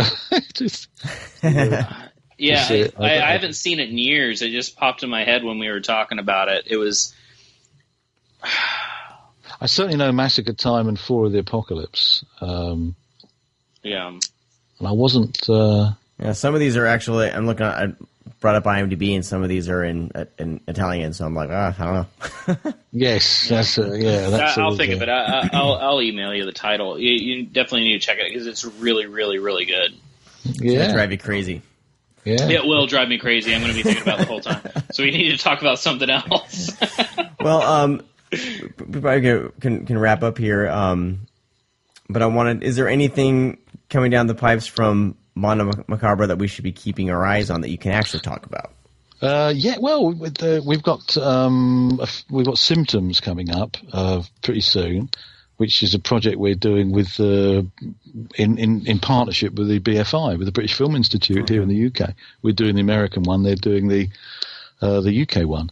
And this, I don't know if you know the film, but this is a film by a guy called Jose Larraz, who was a Spanish filmmaker, but he lived in the UK for much of his life. And it was released, I think, or it was made, I think, in 1974. And it was actually the British official entry at the Cannes Film Festival, amazingly, because it was a very small film, very low-budget film. And then it sort of disappeared. And it's got a reputation, from one of these underground reputations, because it is it's a quiet film, it's a small film, but it's a very spooky film. I mean, it takes place more or less in one house with a very small cast, mostly just two women. And it's got this really great atmosphere, really kind of moody and spooky atmosphere. And that's been a film that we've been working on one way and another for a long, long time. I mean, I knew Jose Larraz. He died, I think, 2 or 3 years ago. I knew him when he lived in the UK. And this was always a film that, we wanted to kind of resurrect. And it just turned out to be like one of these long, voyages when you're kind of looking for things, because the film had disappeared. The negative had vanished and everything. And it was a long. I mean, I could probably talk an hour about that, but I won't. We'll have you back on. Yeah, absolutely. But that's coming out in a couple of months, and we've got a film called a Greek film called Medusa. Obviously, the Medusa is a famous legend in Greece, about the the woman with the snakes in her hair and so on. And if you look at her, you get turned to stone. And this is a modern kind of version of that. It's kind of more of a film noir than it's not a kind of a mythical kind of film set in the past. It's a modern. Well, I mean, I think it was made in the 90s. So it's a kind of a modern take on the Medusa myth, and it's one of the things that we try to do. I hope we succeed occasionally is to find things that haven't been really overexposed and that aren't really known about. Films from countries where people don't expect horror movies to come from, for example. and I think Greece is one of those countries. And so we got Medusa coming out, and it's a really interesting film. And the guy that made it is really interesting as well. I mean, there's an interview with him on the disc. And, his story about how he came to make this film and, his background is kind of different from what you might expect, So that was a really nice, kind of discovery. And who's the director of that? It's a guy called George Lazopoulos, but he's never really directed anything else. I'm trying to pull this movie up, and I'm like, I can't find it. It's Medusa. It's Medousa. Okay, I'm spelling it wrong then. Yeah. There it is, 1998. Okay. There you go. All right. And it's 1998. Yeah, for us, that's like yesterday, isn't it? Yeah, I'd say that's one of the more current. I mean, other than The Devil's Business, but yeah, that's one of the more current ones, right? Yeah. It is, yeah. I mean, it just so happened. As you know, we were looking at. We've put out a couple of Greek films, which I think you guys weren't too keen on. Yeah, I wasn't. Yeah, I got a little remarks from that. I was just. Which ones were those, Brad? Well, The Wife Killer and Tango of Perversion. It was, okay. I was not a fan of The Wife Killer at all. Tango of Perversion wasn't that bad, but yeah, I was not happy with The Wife Killer. It was surprising because I mean, usually that stuff's my speed. It just didn't hit me in the way that most of those films do. So it's pretty grim. Yeah. Say that. So we won't talk about that one. Well, we call it like it is. We want to speak our feelings here. Absolutely. Look, it's way better. Obviously, we don't make these films particularly, but it's way better that people respond in a strong way to what we do. If people just go, that's okay, I guess, so what? No, move on next. It's much better that somebody really reacts strongly, whether it's for or against. That's really good. And I'm happy with that. Yeah, because people want to know what you're talking about. Yeah, exactly. And you, I read what you wrote, and you had your reasons. It was like, that film actually did get quite a lot of negative reviews, and some of them it was just like I couldn't understand why. But at least you had a reasoned kind of argument, and that's kind of interesting to read as well. You can't please everybody. What are you going to do? No, that's right. Hey, you please me like 98% of the time. I can have that one movie I don't like. That's a pretty good record, isn't it? And we've got this film called Spider, or the title translates as The Spider, and it's from Latvia. Which obviously formerly part of the Soviet Union, right? And this is a film I think from the early 90s. And it's the first and I think the only horror film to be made in Latvia. And I think they had one a couple years ago. Yes, there was one about the man in orange or something. Yeah, the man in the orange jacket. Which was and it's a. Yeah, go on. Sorry, you were saying. No, I was going to say it was a very, very bizarre movie, very, very slow. But and it's funny because I saw it a few years ago. And it just got released on VOD on like Vudu and stuff over here. Oh. I don't recommend it. It's just it's not a very good movie, but it's interesting. No, I know the film. Yeah, that you're right. That's probably the other one, but this was definitely the first. And, and it's a really interesting film, and it's kind of very much in the style of Argento and so on. It's got that Euro, kind of mood. And it's about a girl who is hired as a model for a famous artist who wants to paint the Virgin Mary. And she's younger, she's 17 or 18, I think. And she starts to have these weird dreams about this kind of giant spider that's coming to her in the night and stuff. I won't say it, I won't go on anymore. You can guess the rest. But it's very sort of gothic and very, kind of nightmarish and really sounds right up my alley. Yeah, it's really surprising and it's really nicely done. And the guy that we got an interview with the guy who made it, who directed it, who never made another film. This was his first and only film, but he was a production designer. And I think this film came out at a time when the Soviet Union, was kind of collapsing. and all these independent states were kind of were breaking away, and so a lot of unusual kind of cinema was being produced at that time. The barriers were down, and it was kind of anything goes. And so that's it's a film that kind of, for us anyway, came out of nowhere. It was like I didn't expect to find this film because horror movies in the Soviet Union were not really. I mean, there are some, but they were not really accepted. They weren't accepted as a legitimate form of expression. So it was quite unusual to find this kind of things coming out of that background, and for it to be good as well, which it is. It's really good. Well, from what I've read, there is a scene that kind of is similar to a famous scene in Possession, and also a famous scene in Galaxy of Terror, but involving a spider. Yes, that's right. Yes, there is. It's very much Possession. And I guess, they must have seen Possession or something, probably. But it's one of those things that is very much, in and of itself, if you know what I mean. It just seems to exist because they wanted it to, rather than because they were trying to be like anything else. I mean, he does say that he was influenced by European horror movies, rather because obviously there weren't any Russian horror movies for him to be influenced by. So, that was where it was coming from. But it's very sort of gothic, and it's weird because although it's set in the contemporary period, in other words, I think the film was in the early 90s, so that's the background. But it could almost be the 1890s. There's very little evidence of the modern world in this film, which is another interesting aspect of it. Nice. I'm looking forward to this one. Yeah, I think people will like one. Yeah, those are three films that I've heard of Symptoms because of the filmmaker. It was funny because he made a lot of like really oddball like direct-to-video horror films in the 80s. Yes, that's right. He made like Edge of the Axe and Rest in Pieces and that's it. Yeah. Black. What is it? Black Curtains. Black Candles. Black Candles. Yeah, Black Candles. Yeah. I was familiar with those films. I have never seen Symptoms, so that's going to be exciting. But I think my high point is this the Spider movie. That sounds definitely up my alley in weirdness.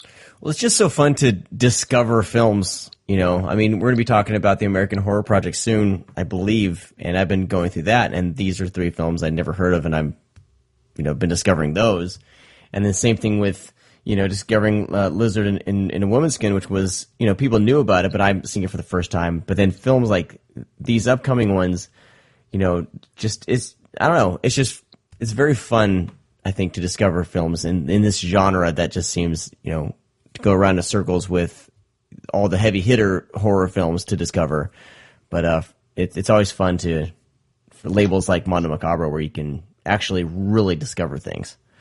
Well, that's kind of what we aim to do. It's one of the things anyway that we aim to do. Obviously, you can't do it with every one, but with every shot. But you always try to to find these things which are off center. Not necessarily from the mainstream. And sometimes it's a bit of a struggle, and sometimes it's difficult to get people to take them seriously, in the sense that they there's always something else that is crying out for their hard-earned dollars. But I think it's always something that we try to do, and they've got it's a small audience, obviously, but I think it's there are people who look for these things from us, and I think that's something I really want to carry on doing. Nice. Light Diffused Sartana is coming. That's the name of it. There you go. Oh yeah, and it's like Smoking Aces, but without the hotel. It's like they find out that all this money's located in this area, then all these like fucking bounty hunter hitmen show up. Like there's the one, like there's the widow, there's the General Monk, and they all just show up in this area, and it's a pretty cool movie. Nice. Yeah, those Satana, there was a lot of those Satana films made, wasn't there? He was one of the sort of serious characters, wasn't he? I suppose it sounded like Satan or something. Yeah, that's the reason why I don't know. That's the reason why I probably said Satan, because it sounded so familiar. So you grabbed it off the shelf. Yeah. So one film I was going to ask you about, because I'm sure you guys take recommendations. Have you ever seen a film called The Last Screening? It was made about 2011, and it is pure giallo. And it was only released in France. What's it called? The Last Screening. And it was only released in France and never really screened anywhere else, not available anywhere else. It just had a DVD release, and that's it. But no, I don't know. That's my request. I think you would really, really, really... Dude, it is really good. And it is full force, 100%, like 1970s Giallo. Huh. Wow. And it has to, and it's like, it even has like elements of like a Cinema Paradiso. Like, kind of that fantasy theater feeling. Yeah. I mean, it's nothing like that, but that's vibes I even get from that movie. But yeah, The Last Screening, it sucks because it's only available like on DVD in France. There are English subtitles on the DVD though. But yeah, it's one of those films that really hits heavy with kind of the Giallo 1970 feel, like Fulci Argento. Oh, that's great. I mean, thanks. I'll check that out. I mean, I do recognise some of the names. I do know some of the people involved with it, so I can find out about it. But I noticed that Canal Plus are there, and that's probably one reason why it's not been sold overseas. They tend to be quite difficult to deal with. Yeah, it's because there's actually a few Giallo films that have come out that never made it to the States. The other one was it was kind of a loosely based remake of Suspiria. It was called Masks. Oh, yes. That's a German film, isn't it? Yeah. Yeah, and it was, that was really good, too. And it was just, like, it just sucks that those, these films aren't widely available because it is that, that genre that could slowly come back. I mean, we had, Barbarian Sound Studio over here. We had, Amir, The Strange Color of Your Body's Tears. Yeah, that's right. Those films at least made it over here. But, there's a few, and Julia's Eyes, too, which wasn't that well, that kind of got shoved under the rug because it was that IFC thing. When any movie was released by IFC a few years ago, you never heard about it. But, it was one of those IFC. Yeah, it was ridiculous. I hated when they actually got the rights to a movie because you would never know it was released, and it got a DVD release, and it was hardly available, and it was like $24 on Amazon. It's like, you want people to watch your movies. Come on, guys. Yeah, well, they had some strange deals, didn't they? Those guys, yeah. Yeah. But that, Masks, I do know that film. I mean, I've seen it. Yeah. I mean, that same director made one called The Tears of Kali a few years earlier, which did come out in America. Because we were chasing that film, and I haven't seen that one. Well, this is interesting because it came out for a company that I'd never heard of. One of these companies that just seems to have had loads and loads of stuff out there, but that nobody ever knows anything about. And they paid a lot of money for it, because I know the guys that produced that film, and we were sort of bidding for it, and they said, "Oh no, we've had, somebody's offering us 4 times what you're offering." And it was like, wow, and I think this is maybe the issue with Masks, that they wanted a lot of money for it, and no one in the States was prepared to stump up because it's a German film with unknown actors and so on, and kind of a hard sell, for the money they were asking. I mean, that's my speculation. There's often reasons why things don't come out, and very often it's to do with the money. Sadly. Yeah, well, it says Tears of Kali, Maverick Entertainment Group. I've never even heard of those guys. No. Well, I looked them up, you see, when there was like loads and loads of releases that they'd had, and like I'd never heard of them, And the weird thing is they dubbed the film into English. Huh. Really badly, because it was filmed in German. They dubbed it really badly into English, but that must have cost them quite a lot of money. Man, I'm excited to watch that. That sounds it's right good. Up my alley. It's actually better than Masks. Yeah, Masks, Mask had a lot of potential. It didn't achieve what felt like it was trying to do. I don't know what it was. I don't know what it was. Because the production value was there, the cinematography was there, the music was there. It was just, I don't know, something about the story. And I guess because it related so much to Suspiria in so many ways, I think that's kind of what took me out of it. Yes, I agree, and I think the first half, the first third of the setup, and the first half of the film was really good, but then some guy gets involved in trying to sort out the mystery or something, doesn't he? And it all just sort of goes a bit kind of pointless, Yeah. I remember being really quite intrigued by the first half and then being very disappointed by the second half, Whereas I think the Tears of Kali is pretty good all the way through. It's kind of like 3 related kind of short stories, and it's quite creepy, and it's good, actually. It's worth watching. Yeah, I'm pretty excited about that one. I'll check that out. You check out the last screening and you let me know what you think. I will, yeah, absolutely. No, I'm very interested. That movie, like, I saw that, man, I saw that movie like maybe 5 or like it's one of those movies I think about almost every single fucking day because it's not available anywhere. And like I actually bought it. I had to spend like $50 on the DVD, and I watch it quite frequently because it's a big inspiration to a screenplay that I wrote. Because one of the very first screenplays I wrote was a Giallo film, but like it was that movie was fucking, oh man, dude, it's so good. Like, if you love like those kind of tension builder Giallo films, this is like, it's like The Fifth Chord. That's what it feels like. It's like that sense of dread that just hovers over you the entire movie. That's what I like. The French, young sort of French guys seem to be really into that whole Giallo thing. I mean, there's a film called Black Aria as well, which came out about the same time as the last screening. Made by a bunch of young French guys, and it's pretty. I mean, it's got all kinds of faults because it was made for a tiny amount of money, but it's pretty good. Black Aria. It's probably worth checking out. How do you spell that? Black with ARIA on the end. So Black Aria. All our listeners are fucking having a time writing down of all these fucking movies. I'm keeping track of them. I'm going to put them on the show notes. We're just throwing recommendations out one another. but that. I mean, that's not a great film, but it definitely shows that those young French filmmakers have a feel for that area, and they're definitely exploring new possibilities with it. I mean, Amer, obviously you mentioned, and Strange Colour of Your Body's Tears, whatever it was called, Yeah, The Strange Colour of Your Body's Tears, yeah. Those guys are really. It's a guy and it's a man and a woman. Yeah, isn't it? Yeah, I think they're married, right? Is it? Yeah. Yeah.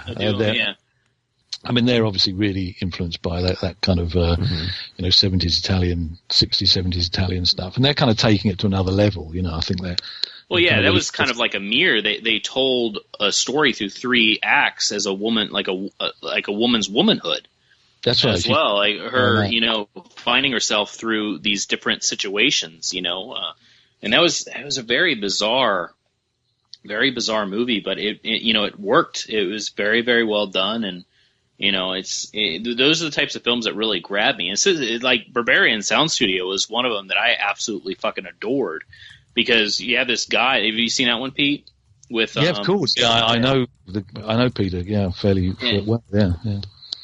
It was just this film where this guy was scoring, like not scoring, he was doing like ADR and Foley for this a Giallo film called The Equestrian Vortex that we actually never see, but it spirals into its own story of Giallo, and I thought that was so unique and so well done, and so weird, man. That was a special film.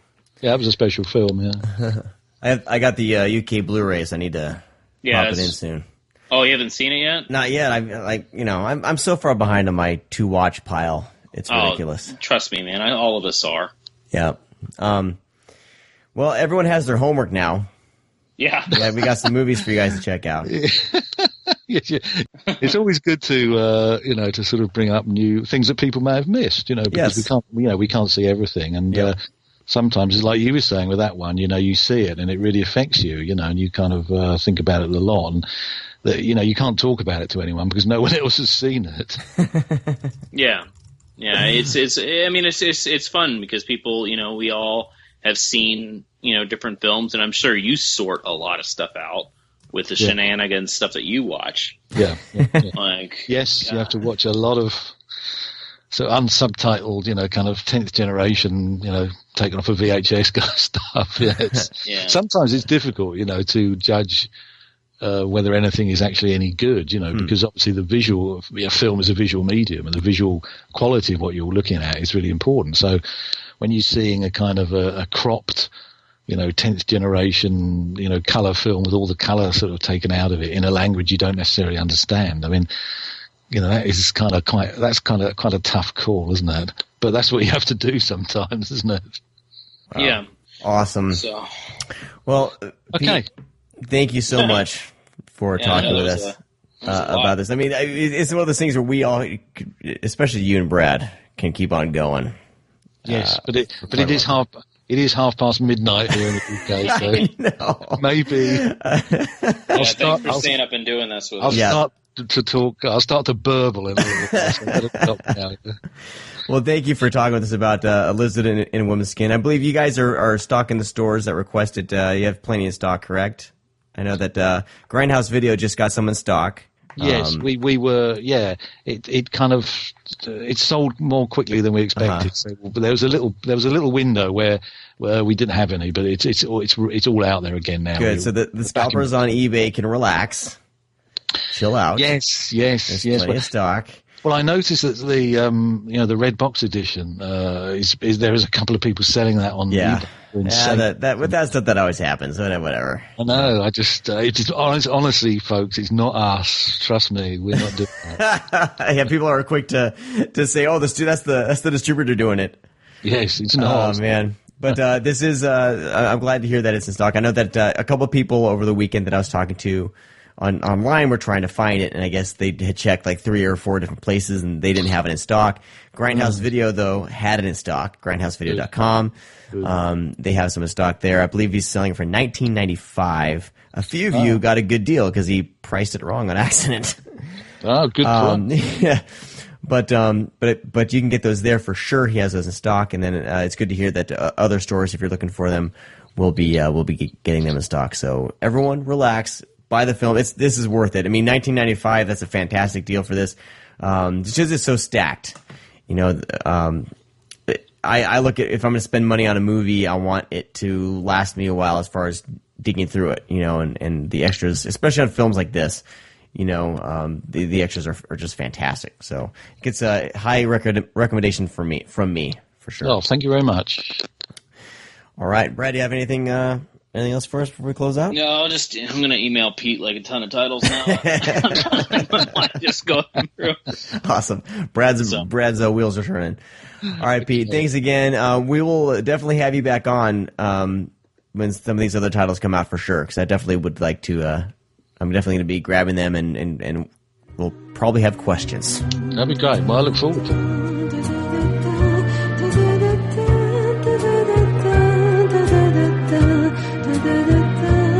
We are back after that interview. It's just me and BJ hanging out. Yep, still back, still What's hanging, up? still no Brad. What's funny is in the interview, Brad gives me shit for doing shows with Adam, and he's not here today. He's not here on this part of the show, which is hilarious. So we're gonna do our 2 segments here, and then we'll end the show. But first, we're gonna jump into a little new segment I've been wanting to do with Josh Obershaw. We're gonna test this out, see how it goes. We're gonna do that right now.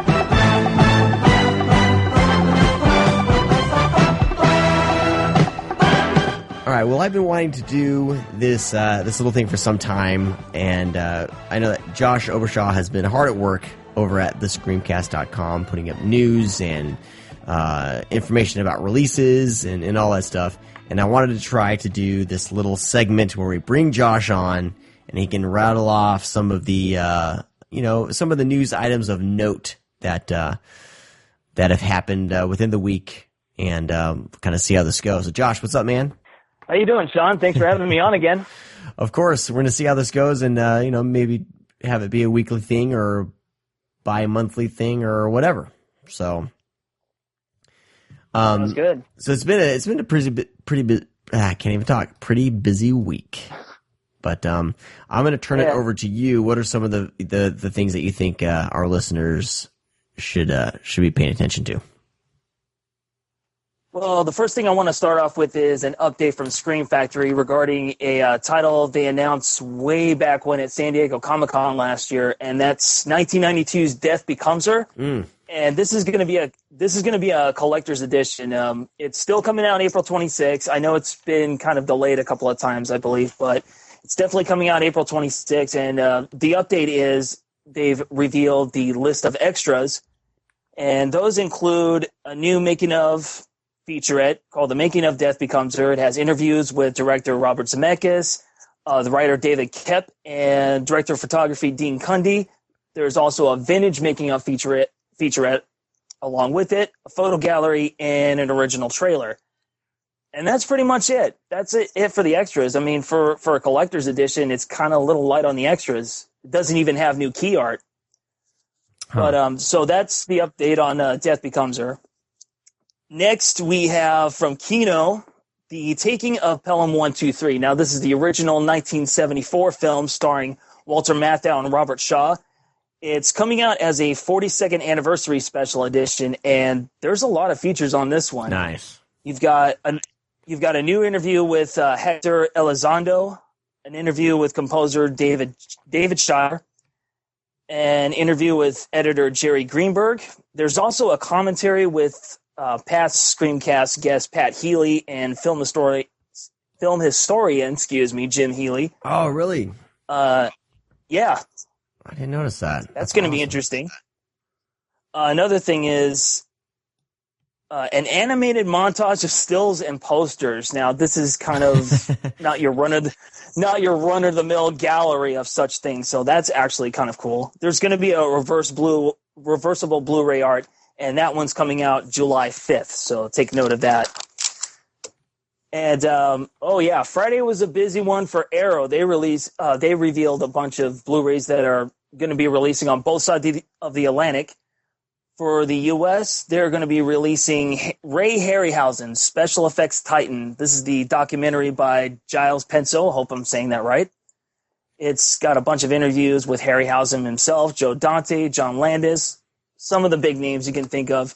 There's a whole list of extras that are going to be attached to this, such as interviews with Edgar Wright, Simon Pegg, and Rick Baker, 12 interview outtakes, a message to Ray, deleted scenes from the movie itself, something called On the Set of Sinbad, which I believe is probably behind-the-scenes stuff. Oh, not the comedian? No. They never really specified which Sinbad movie they're talking about, the Golden Age of Sinbad or the Seventh Voyage of Sinbad. So I guess we'll find out when we see it. This documentary is fantastic. I haven't seen the documentary yet. It was streaming on Netflix, and I watched it then. I guess they've since taken it off Netflix, and I've been wanting to watch this again, and I want to collect as many of Harryhausen's films as I can. So it's great that this is coming out and actually being treated, given a treatment, like this. It's great. Oh, sure. Oh, yeah. I grew up with a lot of the movies that Harryhausen has done. I remember seeing the original Clash of the Titans. Oh, yeah. At the drive-in when I was like 4 years old. So, yeah, I'm totally stoked with this one. And there's also a Ray Harryhausen trailer reel, which is going to be included on the special features of this one. This is coming out June 28th, for those of you who are wanting that one. Also from Arrow, I know a lot of people are really excited about this one. It's Return of the Killer Tomatoes, starring John Ashton and George Clooney, one of his early roles. So that's going to be fun to watch. I've never seen Attack of the Killer Tomatoes, believe it or not. I've seen bits and pieces. It's one of the. I mean, it's not a good movie. I mean, it's not supposed to be, But no. I remember the VHS art was always pretty awesome, and I think I've seen the first one. I'm waiting for someone to release that one on Blu-ray, but I haven't. I don't know who has the rights to that one, but neither do I. But considering, if this one does well, who's to say that Attack of the Killer Tomatoes might not get a Blu-ray release this year? Yeah, it's only a matter of time. Features on this one. Yeah, go ahead. Oh, go ahead. No, I was going to ask you kind of. They're releasing U.S. is just going to be a Blu-ray, but they're doing a DVD for UK as well as the Blu-ray. Yeah, it's going to be both Blu. Yeah, it's going to be both Blu-ray and DVD in the UK only. So we're only getting the Blue here in the States. Who cares? It's a coaster. There you go. There's going to be. It's going to be presented with the original stereo audio. Plus, there's going to be optional English subtitles for the hearing impaired.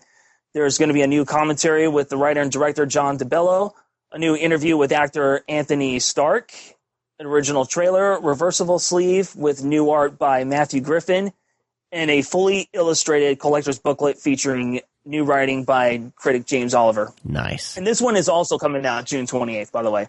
And next up, from Code Red, this is actually going to be posted on the site probably tomorrow. Kingdom of the Spiders, the classic William Shatner versus the Army of Spiders movie. So I don't have any information on this other than the fact that it's going to be a brand new HD 2K transfer. So, like I said, it's really, really in the early going. Probably hold on to your Shout Factory DVDs, because that one had I think there's Shout Factory, right? That had released it last with a ton of special features. Because I don't think those special features will be making their way over onto Blu-ray if it's Code Red. I was kind of hoping that Shout Factory or Scream Factory would be releasing this, but I think I was talking with Brad earlier today about this, and I think that this is a public domain title. Really? So I think so. It's kind of like one of those things that's up for grabs. Whoever releases it first, you know. But yeah, it was kind of a shock. But you know, it was kind of a shock seeing this, seeing Code Red actually release this one instead of Shout Factory. I thought that was really odd. This is a big one, which is a shame because sometimes Code Red gets these bigger titles. Like, oh gosh, I'm having a brain. Can't think now. Oh shoot, it's happened before where they've gotten a big title that everyone wants, and then it's just super hard to get. And the movie escapes me right now, and it's driving me nuts. And I'm going to remember it at like midnight tonight. But that one should have had a wide release, you know, and it didn't.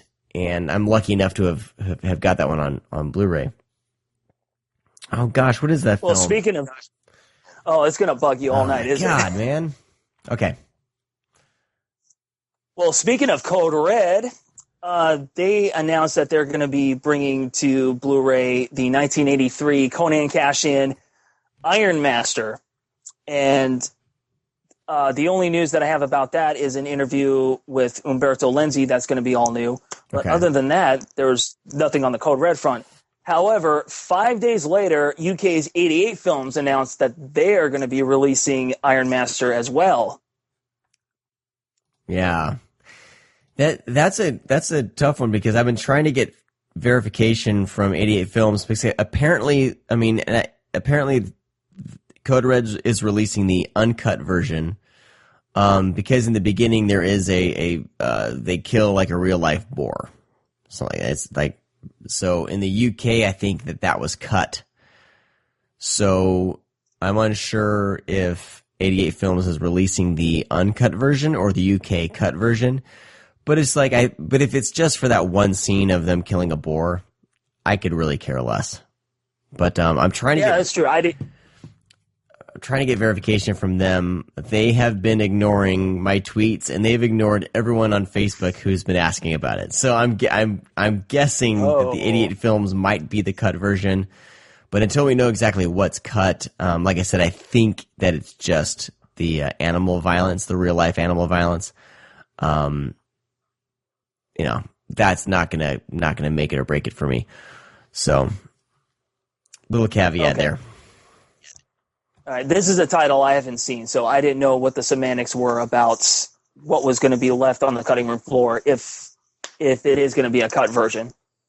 Yeah, I mean, I haven't seen it either. That's just what I gathered from scrolling through Code Red's post and through 88 Films. So, but they also said that they're going to be 88 Films is going to be. They have things on deck that are also Code Red titles. So, it's going to cause a little bit of competition, I think. Even though the 88 Films ones are probably going to be Region B locked, there's a lot of UK people in the UK who want some of these Code Red films, but he personally does not ship overseas. He doesn't deal with that at all. He lets Screen Archives handle that, but he doesn't give all of his films to Screen Archives to distribute. So it's always kind of this thing of contention. But I don't know if you guys know this though, but I don't think maybe it's a US distributor, but I don't think US distributors can legally ship overseas themselves It must be something in the copyright, because I know that Grindhouse releasing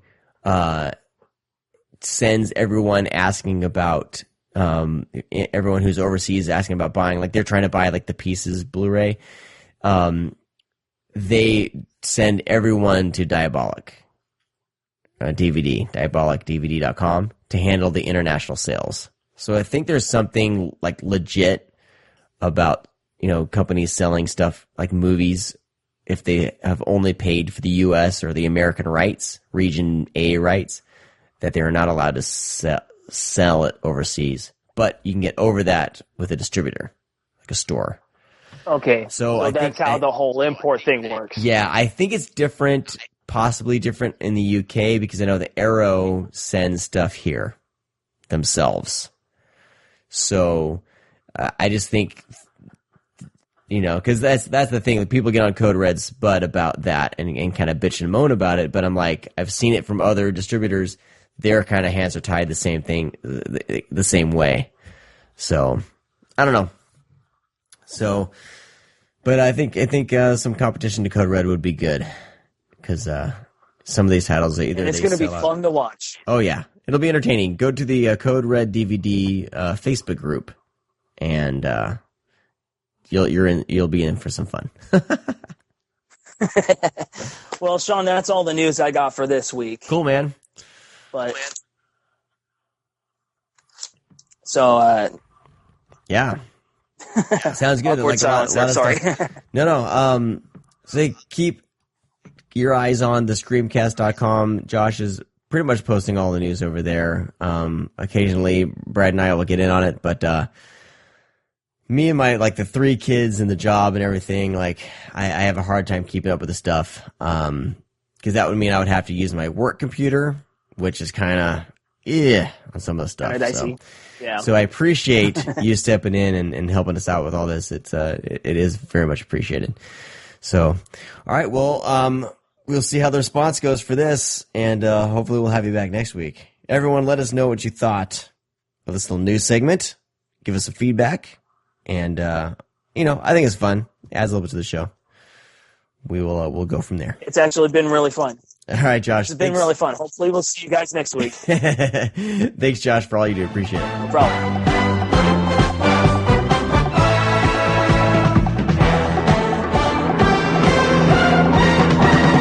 So now let's jump into our 2 segments. Let's start off with some Stream Screams. Nate, wake up! There's something very important I forgot to tell you. Don't fucking scream at me! Scream or break your neck. Don't scream, miss. Don't scream.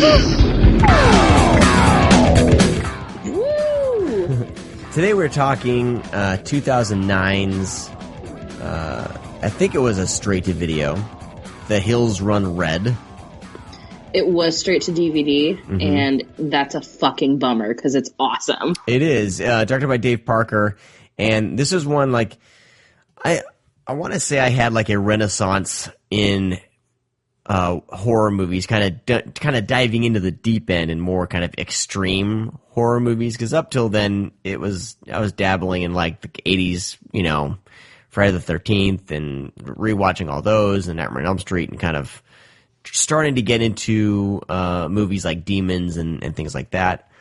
And I'd always kind of avoided the more modern torture porn type stuff, and the more the gritty, dark, but there was something about The Hills Run Red, because that kind of caught my attention. I think it was probably the mask, the baby mask. And the baby face mask quickly kind of put itself right in place with kind of those famous horror masks. I mean, even if you haven't seen the film, The Hills Run Red is one of those films that everyone knows what the cover is, which is so rare to happen anymore, just given, how there's so many different cover arts based on what's on Redbox or what's on Netflix or what's on the DVD or what's on the Blu-ray. Everything is changing. So you really don't have that kind of staple of VHS. Oh, I remember that cover as a kid, or I remember seeing that cover. Hills Run Red, I think, is one of the last ones where everybody remembers that mask and the red background and just its creepy, cracked face. Yeah.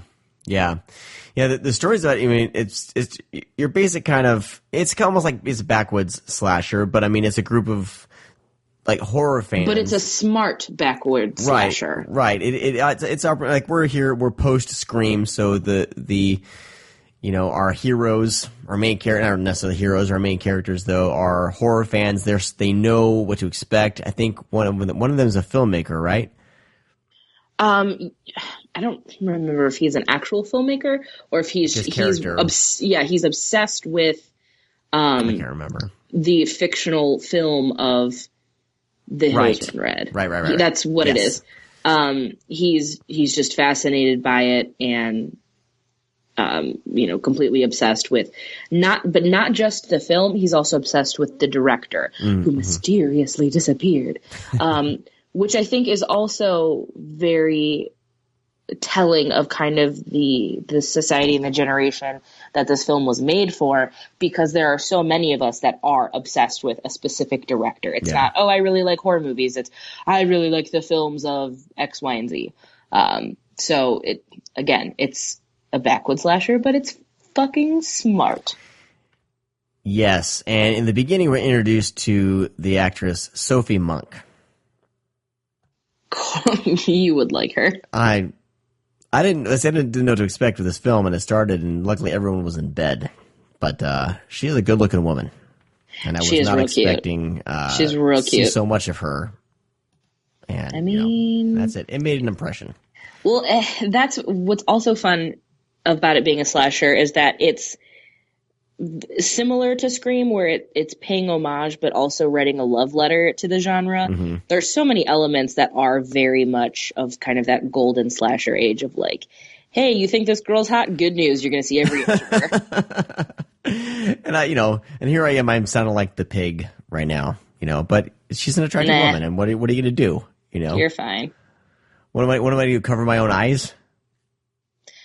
It's not exploitation or objectification when people are, presenting it as such. Like you can't objectify somebody that is, presenting themselves as an object and is proud to do so. Right. It's like the whole beauty pageant thing. You can't objectify a beauty queen because it's objectification. No, they have chosen to do this. Right. So there you go.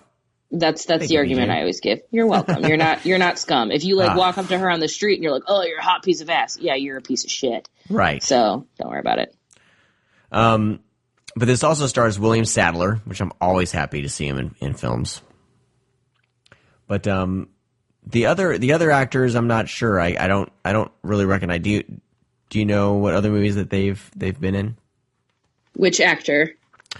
There's Tad Hilgenbrink, Janet Montgomery, and Alex Wyndham are I think the other main characters in the film. It's a small lower budget film. So I'm sure that they've all done things that I've seen. They've just unfortunately not really kind of stuck out for me. I know that Tad Hilgenbrink was in he was in the what is it called?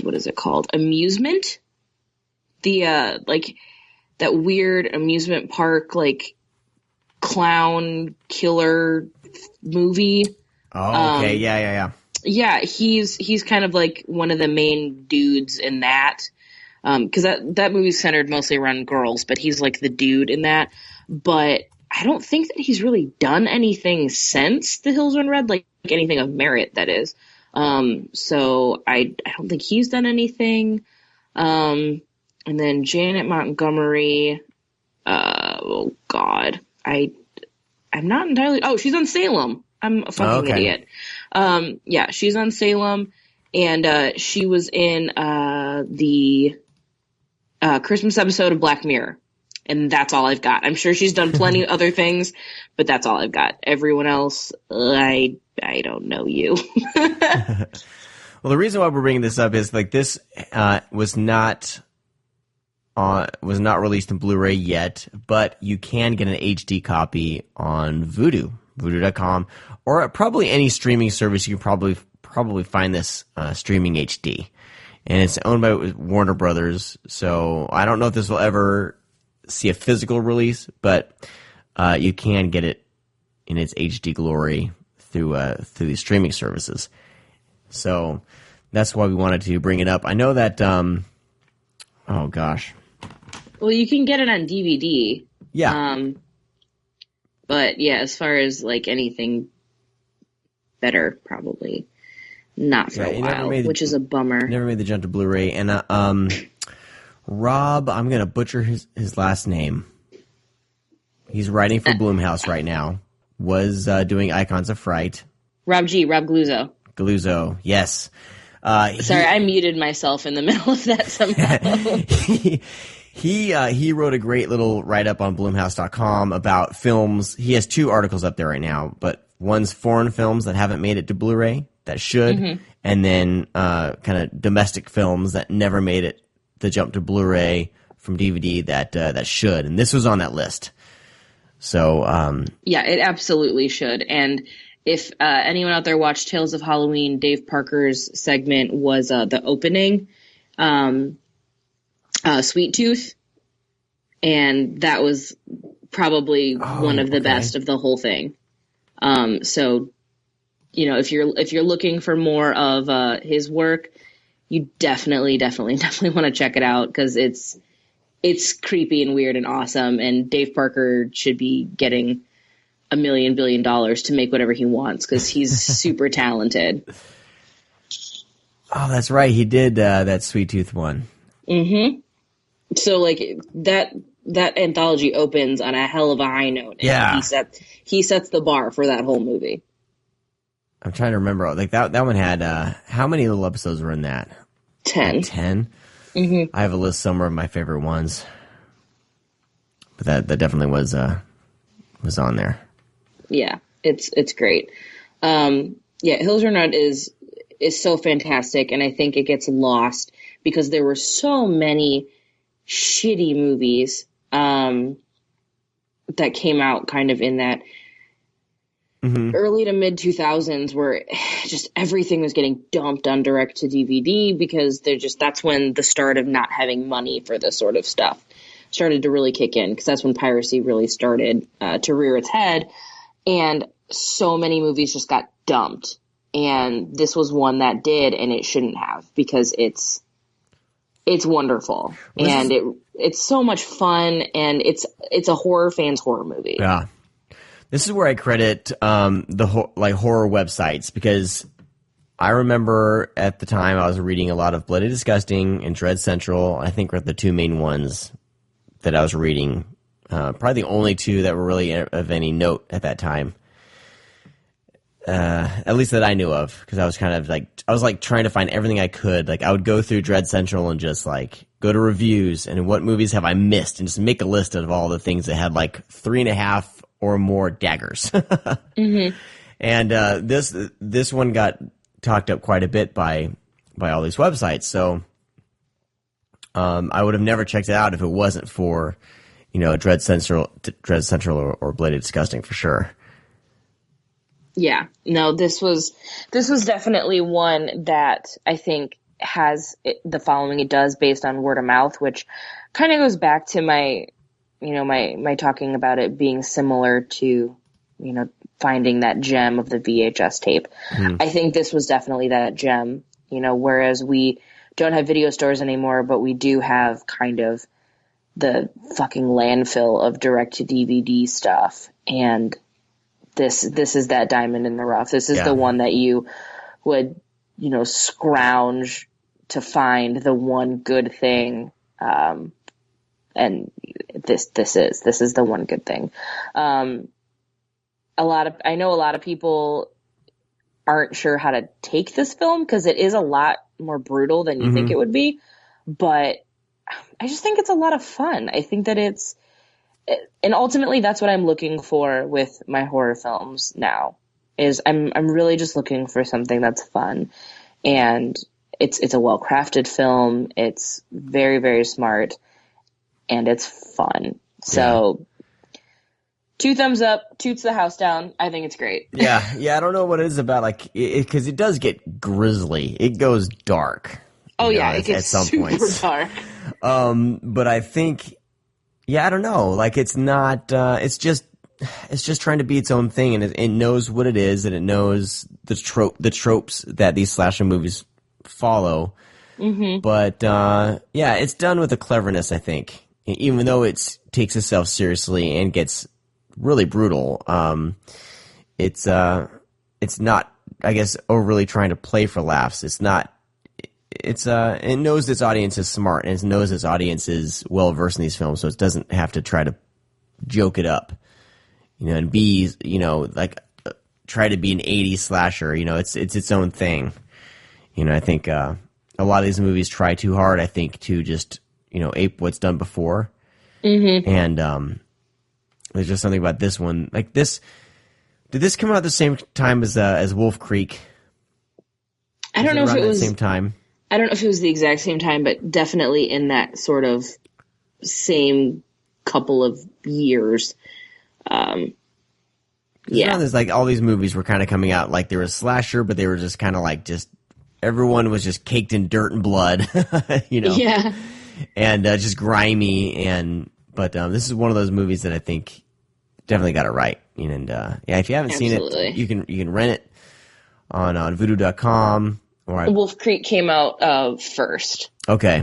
I discovered all these. I started watching all these movies around the same time because I had always kind of avoided the things that got too dark and too brutal. I was more looking for kind of just fun, more like supernatural, like demons and stuff like that in 80s. And I kind of avoided like the things that I knew were going, just dark and brutal and serious. But something about this movie just I think it was it was the right recipe, I think, this type of film. Mm-hmm. Not only because of Sophie Monk. That was icing on the cake. She is real cute, though. Let's be real. But all right, cool. I'm sure if Brad was on, he'd have more to say. But yeah, but he not here. He'll move on. Let's move on. Are you ready to move on to the next segment here? Yeah. All right. I'm excited to hear you go off on this segment. Oh, God. Nikki. Well, here we are at last. Right where we ought to be. Video. Oh my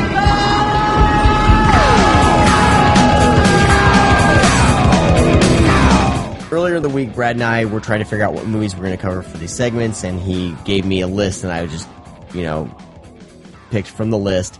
And the movie that I picked is a 1990 trauma film called Crystal Force.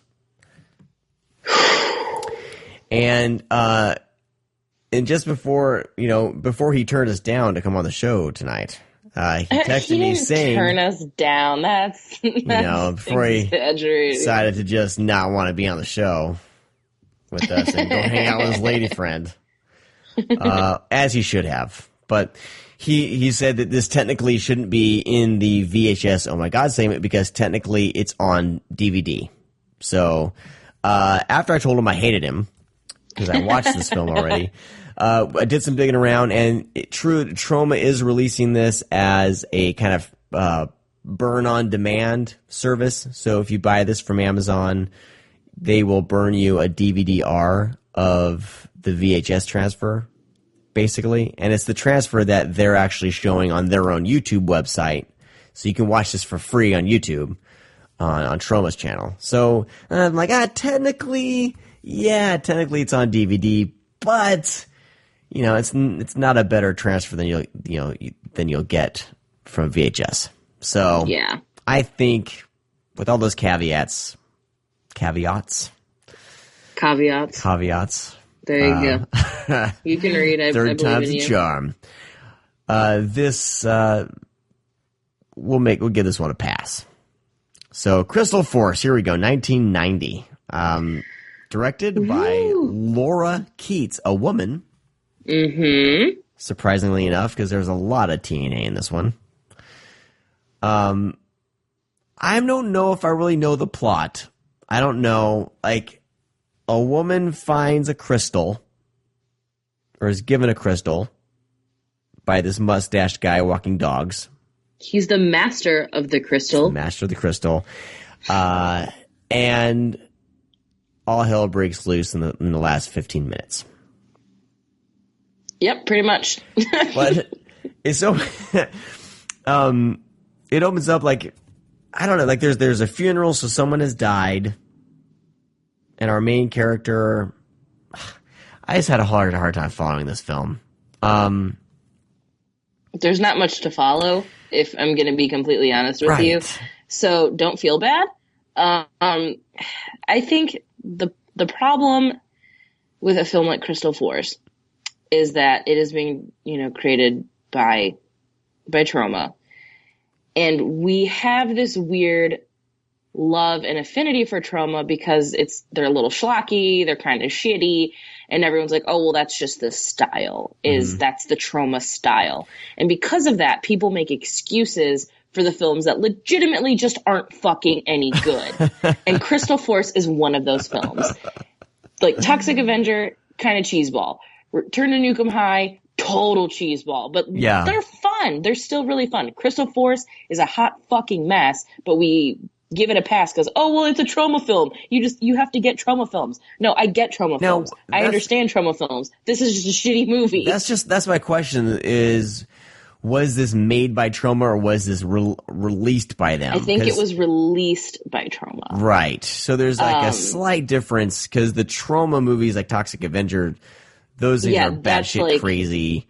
Those are 1,000% like Lloyd Kaufman, right? Troma films, right? This is something I want to say they just released, but it doesn't matter. Like the second you get that like Troma bumper, everyone suddenly is like, "Oh, we can forgive every shitty thing about it because it's a Troma film." It's like, no, you cannot. I mean, not a whole hell of a lot happens really for the first hour, I think. Yeah, and this movie is like not even 90 minutes. It's an hour, 20 minutes. So the first hour is very slow going. You get some TNA going. For some reason, she's having a dream or whatever. She ends up naked in a room with two other people having sex. Because why not? I don't know, but it's there. And then you get the girls getting together to do a seance with this crystal. And a few things happen. A pentagram gets projected onto the wall. Mm-hmm. Some goofy stuff happens. You have this mustachioed, keeper of the crystal. What's his name? It's not Beelzebub, but it's like Beelzebub. It's something similarly as stupid.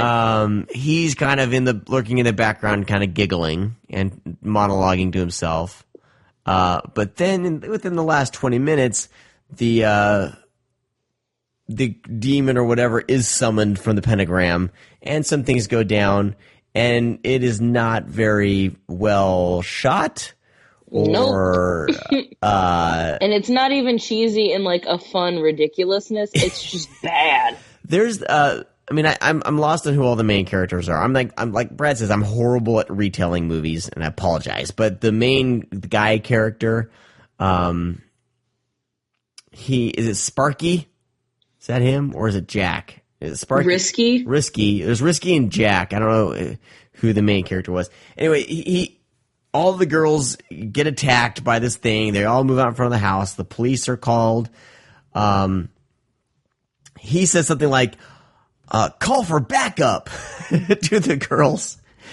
And then he runs inside the house, and I swear and it's dark, like it's not even lit. And he's looking through like the cabinets and cupboards, but you can't see anything. And I swear it goes on for like 2 minutes of just him stumbling in the dark and not finding what he's looking for. God. It's like,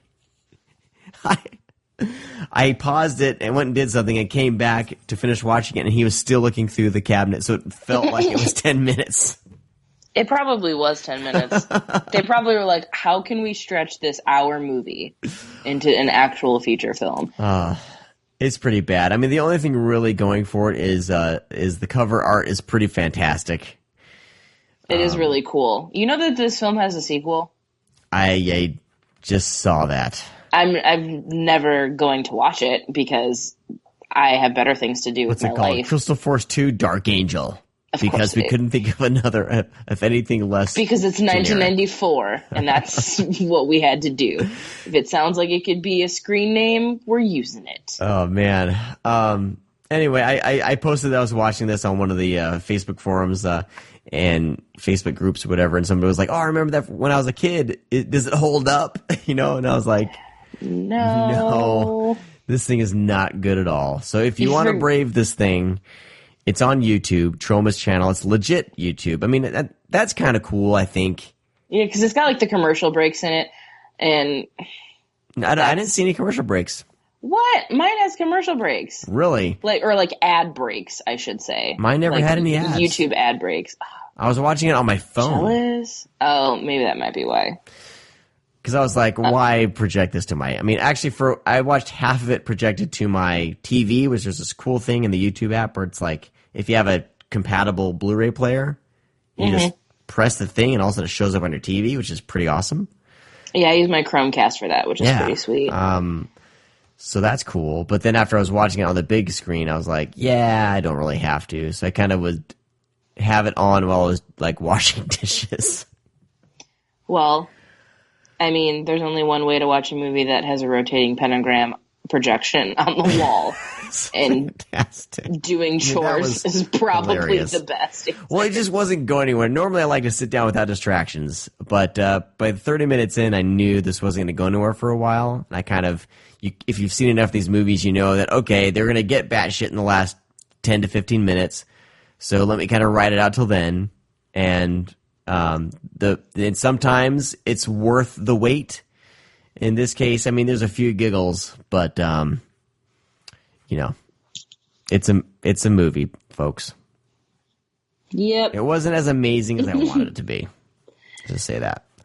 I don't know why he recommended that. Usually he recommends something we're gonna love. So part of me thinks that maybe he secretly loves it, but he's not here to defend it, so we're gonna shit on it. Sorry about Basically, it. that's what we'll assume is Brad adores this film.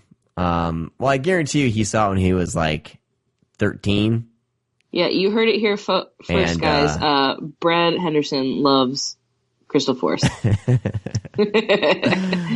We'll have to ask him about it next week. All right. That's all we got to say about that, right? Yep, I have nothing more. All right. Finally, the last thing that I wanted to talk about, since we've gotten kind of, talked about social issues these past couple weeks, why stop now? The Wachowskis are now the Wachowski sisters, which I am so happy about. I was shocked. I think most of the time you can kind of see that kind of thing coming, but in this case, like for me, it was a huge surprise. Should it not have been? I don't think that. I think the reason that it's such a surprise to so many people is because the likelihood of somebody being transgender in the first place isn't, quite that high. Uh-huh. So the fact that it's, not only within the same family, but also siblings, is kind of a big deal. Mm-hmm. But I think that just kind of further proves the point that you're born that way and it's not a choice and people are stupid if they think it is. But I think the real telling thing about it as well is that Lily had not planned on going public with this quite yet. Right. But was kind of forced to because the media of the Daily Mail, who they're just the fucking worst. The Daily Mail was essentially going to out her. And I think that that's kind of deplorable that we still live in an age where you can have that kind of power over somebody's personal life where outing is still a thing. I really hate that. I think that it's disgusting. But I am super excited that now I can officially determine, who in my life is a garbage person, because I would constantly correct people who would refer to the Wachowskis as like the Wachowski brothers still, which I understand when Matrix came out, that's what they were credited as. I get that. But because, Lana has been given so many awards, for her trans visibility within the public eye. There's just no excuse for people to have ever referred to them as brothers. I think that is so disrespectful. And now that Lily is also out, it's deplorable when people are still calling them the Wachowski brothers. It's so insulting and gross. Well, now you can say sisters if you want to keep saying that. Exactly. And now there's no excuse to slip that up. But I think that it's extremely important because the likelihood that we have people that are on any sort of queer spectrum and making huge big budget movies just doesn't happen. And if they do, it's never really talked about. But now we have, these siblings who created one of the most successful film franchises of all time, and they are transgender, and that's unbelievable to me. I think it's that very high profile. Yeah, it's high profile, but it's also so very, very important because there is such a stigma attached to people who are transgender or fall somewhere within kind of the queer spectrum. And it just goes to prove that it doesn't fucking matter. Yeah. It really doesn't. It doesn't change your work ethic or your skill or your talent or your intellect or any of these things.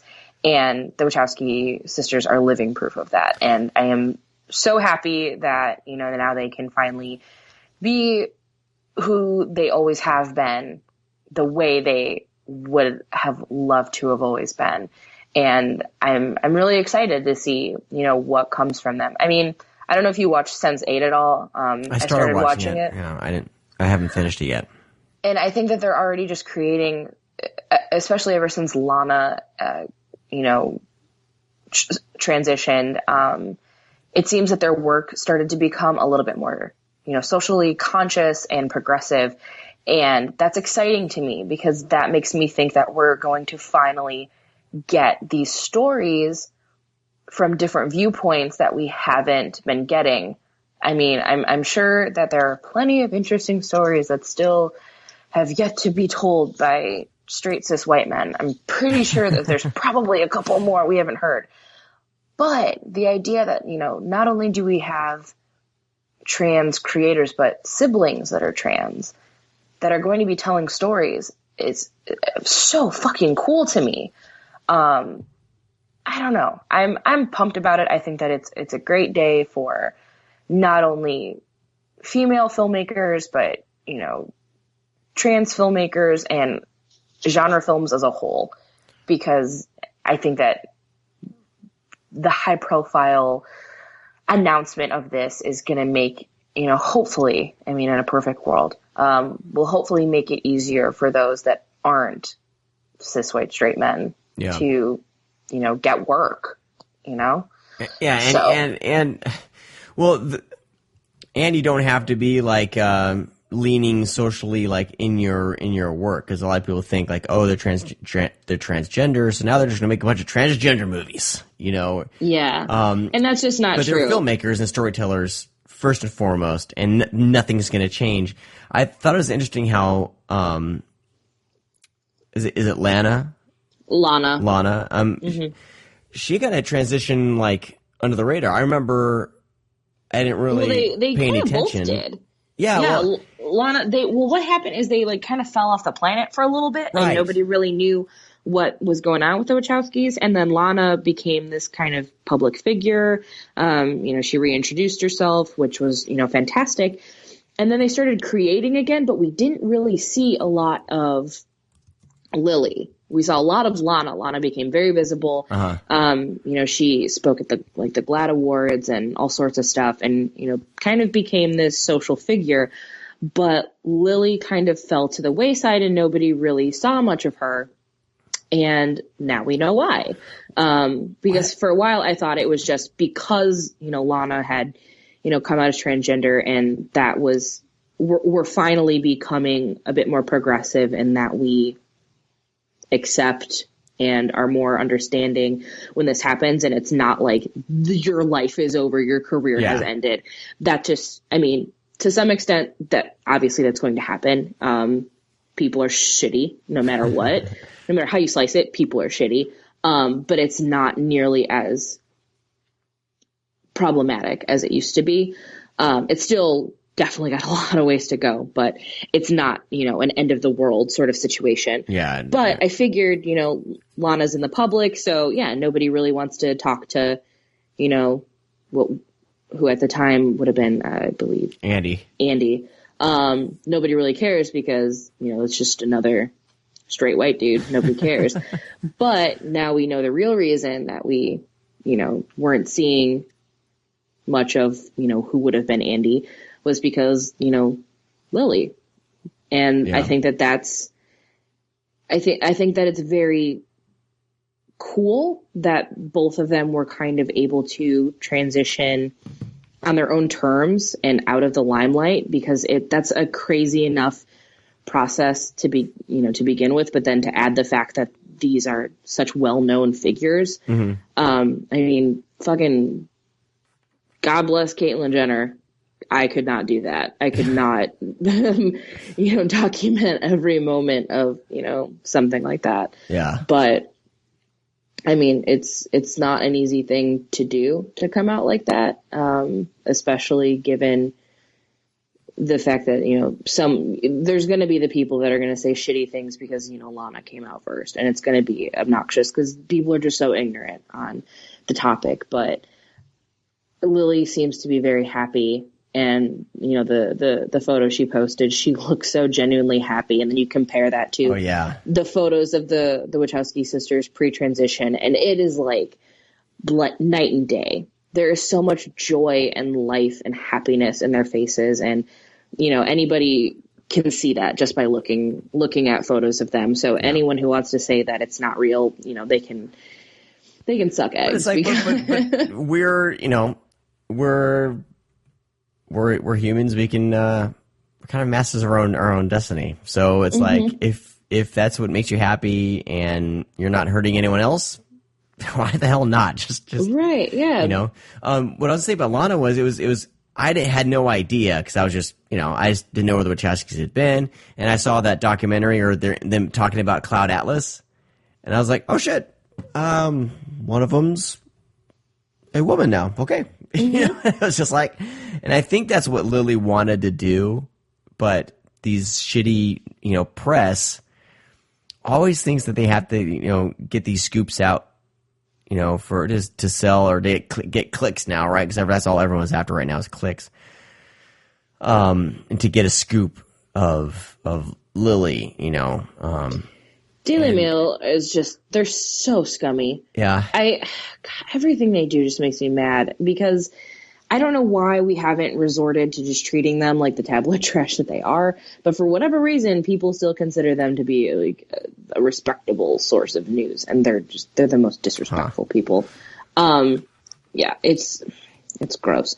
I get so like knee-jerky pissed off whenever I hear about media outlets that try to do shit like this, because it's blackmail. Yeah. Cut and dry. It's fucking blackmail. And you can call it freedom of the press, right to free speech, whatever you want. It's blackmail. You're messing with people. In this case, you're messing with people's lives. And, it's just, it just doesn't make any sense to me. I mean, it does, because that's all, any news outlet wants to get their attention. But, to mess with somebody's life like that, to force them basically to come out, in something that they were going to, in their own way, let the world know, because they're filmmakers. We're gonna find out one way or another. But I think they handle it well, and what Lily wrote was great. And it was fantastic. And I also think that's what's even better about the Wachowski sisters is that I don't really believe in pinning people against each other and, tearing down one person to make another person look better. It's not really my style, but the obvious comparisons are, the Wachowskis and Caitlyn Jenner because of, just people that were high profile pre-transition. And the Wachowskis are just so aware of not only their privilege in being, wealthy and having a supportive family, and still trying to remind the public that, their stories are not,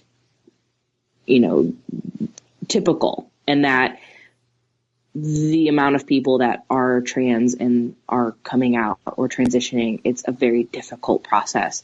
And a lot of times they don't have that support system. They don't have people to back them up. I mean, the crime rates for trans women is out of fucking control. Like 1 in 12 trans women is going to be, brutalized at some point in their life. That's fucking nuts. Yeah. So the fact that they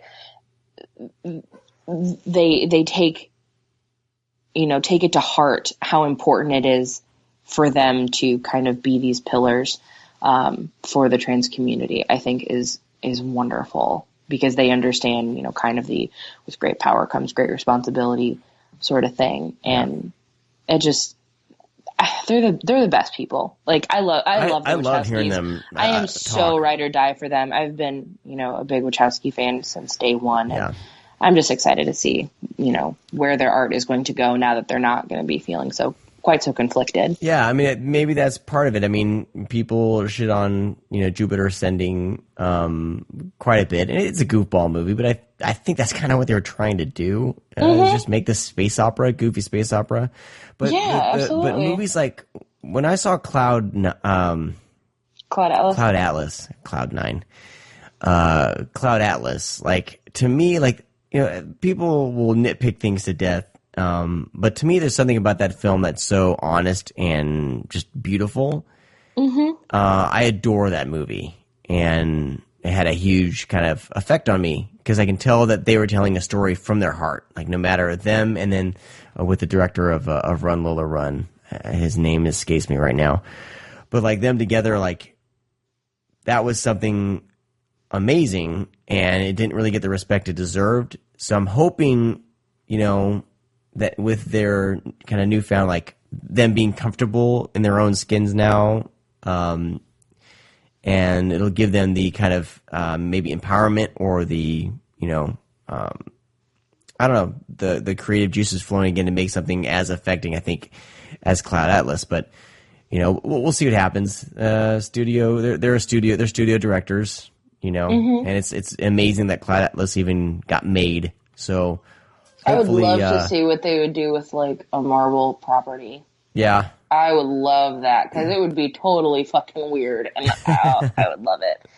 Give them something weird to do. Yeah, give them some weird stuff, and they'll deliver. Yeah. All right. Well, I think that's going to do it for this week's show. I think so. I want to make sure you guys all check out our sponsors. Go to thescreamcast.com/sponsors. And give them some love. I mean, we have people asking how they can support the show and what they can do. I mean, all we really say is please go check out our sponsors. We have some new ones that we're working with that we can't really announce yet, but we're working on a few others. But check out Coffee Shop of Horrors. You can always use the code ScreamCast for 10% off your order. GrindhouseVideo.com, of course, we took off the coupon code. Just because, I mean, he's a small, business, and it was like right now we want to make sure he's making all the profits he can to survive. Yeah. So, that really wasn't the right thing, I think, for their situation. But please go to grindhousevideo.com. His prices are reasonable, and know that you're supporting, you're supporting an independent business store rather than Amazon. And I think that means a lot. But he is going to be getting involved in some of the drawings. He will have some giveaway stuff. So that's the role that he'll be taking in with the sponsorship. But good stuff. I think they have a decent price on a lizard in a woman's skin. At the last time I checked, it was like $19.95, which at the time was the best price around. Because there was some short supply, and not all the websites got restocked, and Amazon was up to like $30. So check that out. He'll have some good prices there. He also, I believe, he has some left, but he has a Grindhouse releasing Pieces. And I think, don't quote me on that, but I think they're the ones with the puzzle in there. So very cool. And of course, Wolfmen of Mars continue to keep churning out music. So go to bandcamp.com/Wolfmen of Mars. Or no, wait, it's wolfmenofmars.bandcamp.com and buy up all their music. They're also available on, if you do streaming, on iTunes Music, I believe, and on Spotify. And of course, inkspatters.com. Give Kevin Spencer some love. He did all the, he designed the logos for the site, and he's starting to jump back into more artwork. So definitely check out his artwork and buy some of his prints and some of his T-shirts. And that's how you can support us. We're going to try to do a Patreon, I think, because as a website now that we have some writers, I do want to at least pay the writers and get some money to pay them for what they do. I can care less about making any money. Brad and I are on the same boat. I'm sure, BJ, you are too. Yeah, but, absolutely. If we're going to be churning out content on the website, I want to at least be paying our contributors what they deserve for their contributions. So next few weeks, I'm sorting things out. I'm kind of trying to budget it out and see how much we should be pulling in per month to at least be fair to everybody. But keep an eye out for that. So if you want to support the show that way, support the content on the site, that'd be a great way to do it. God, my dog is freaking out right now. I was going to ask what was going on. She wants out. Bailey, what are you doing? Who's here? What's going on? Who's here? I thought I was going to get a bark out of her. Anyway, Does she also get candy when she shits? Over at thescreamcast.com, there's all of our social media links. Follow us on there, and I'll be, once I get everything settled, be tweeting out the Patreon stuff. I want to kind of dial it in and get it right. And that's a way you can help support the show. So we have never done this to make this a job or make money or anything like that. But if we can cover, content on the site and then eventually cover some of the incurring costs that I pay out of my pocket to keep this running and everything, that's fair, right? I think. But all that's down the line. I'm not going to force the issue at all on that. I just want to pay the writers. Yeah. All right, and with that, we'll talk to all of you guys next week. Be patient with us this month. I am going to Hawaii the last week of the month. I hate you so much. We're going to try to get a couple extra episodes out. I don't know. Brad's going to be going to South by Southwest, so I think we're going to have a South by Southwest roundup and then an Arrow episode of the next two. I'm just going to do a one-woman show. And then BJ will do a one-woman show. That's what we got working. We'll talk to all of you guys next week. Bye-bye. Bye. Oh, don't tell me you're leaving. The party's just begun.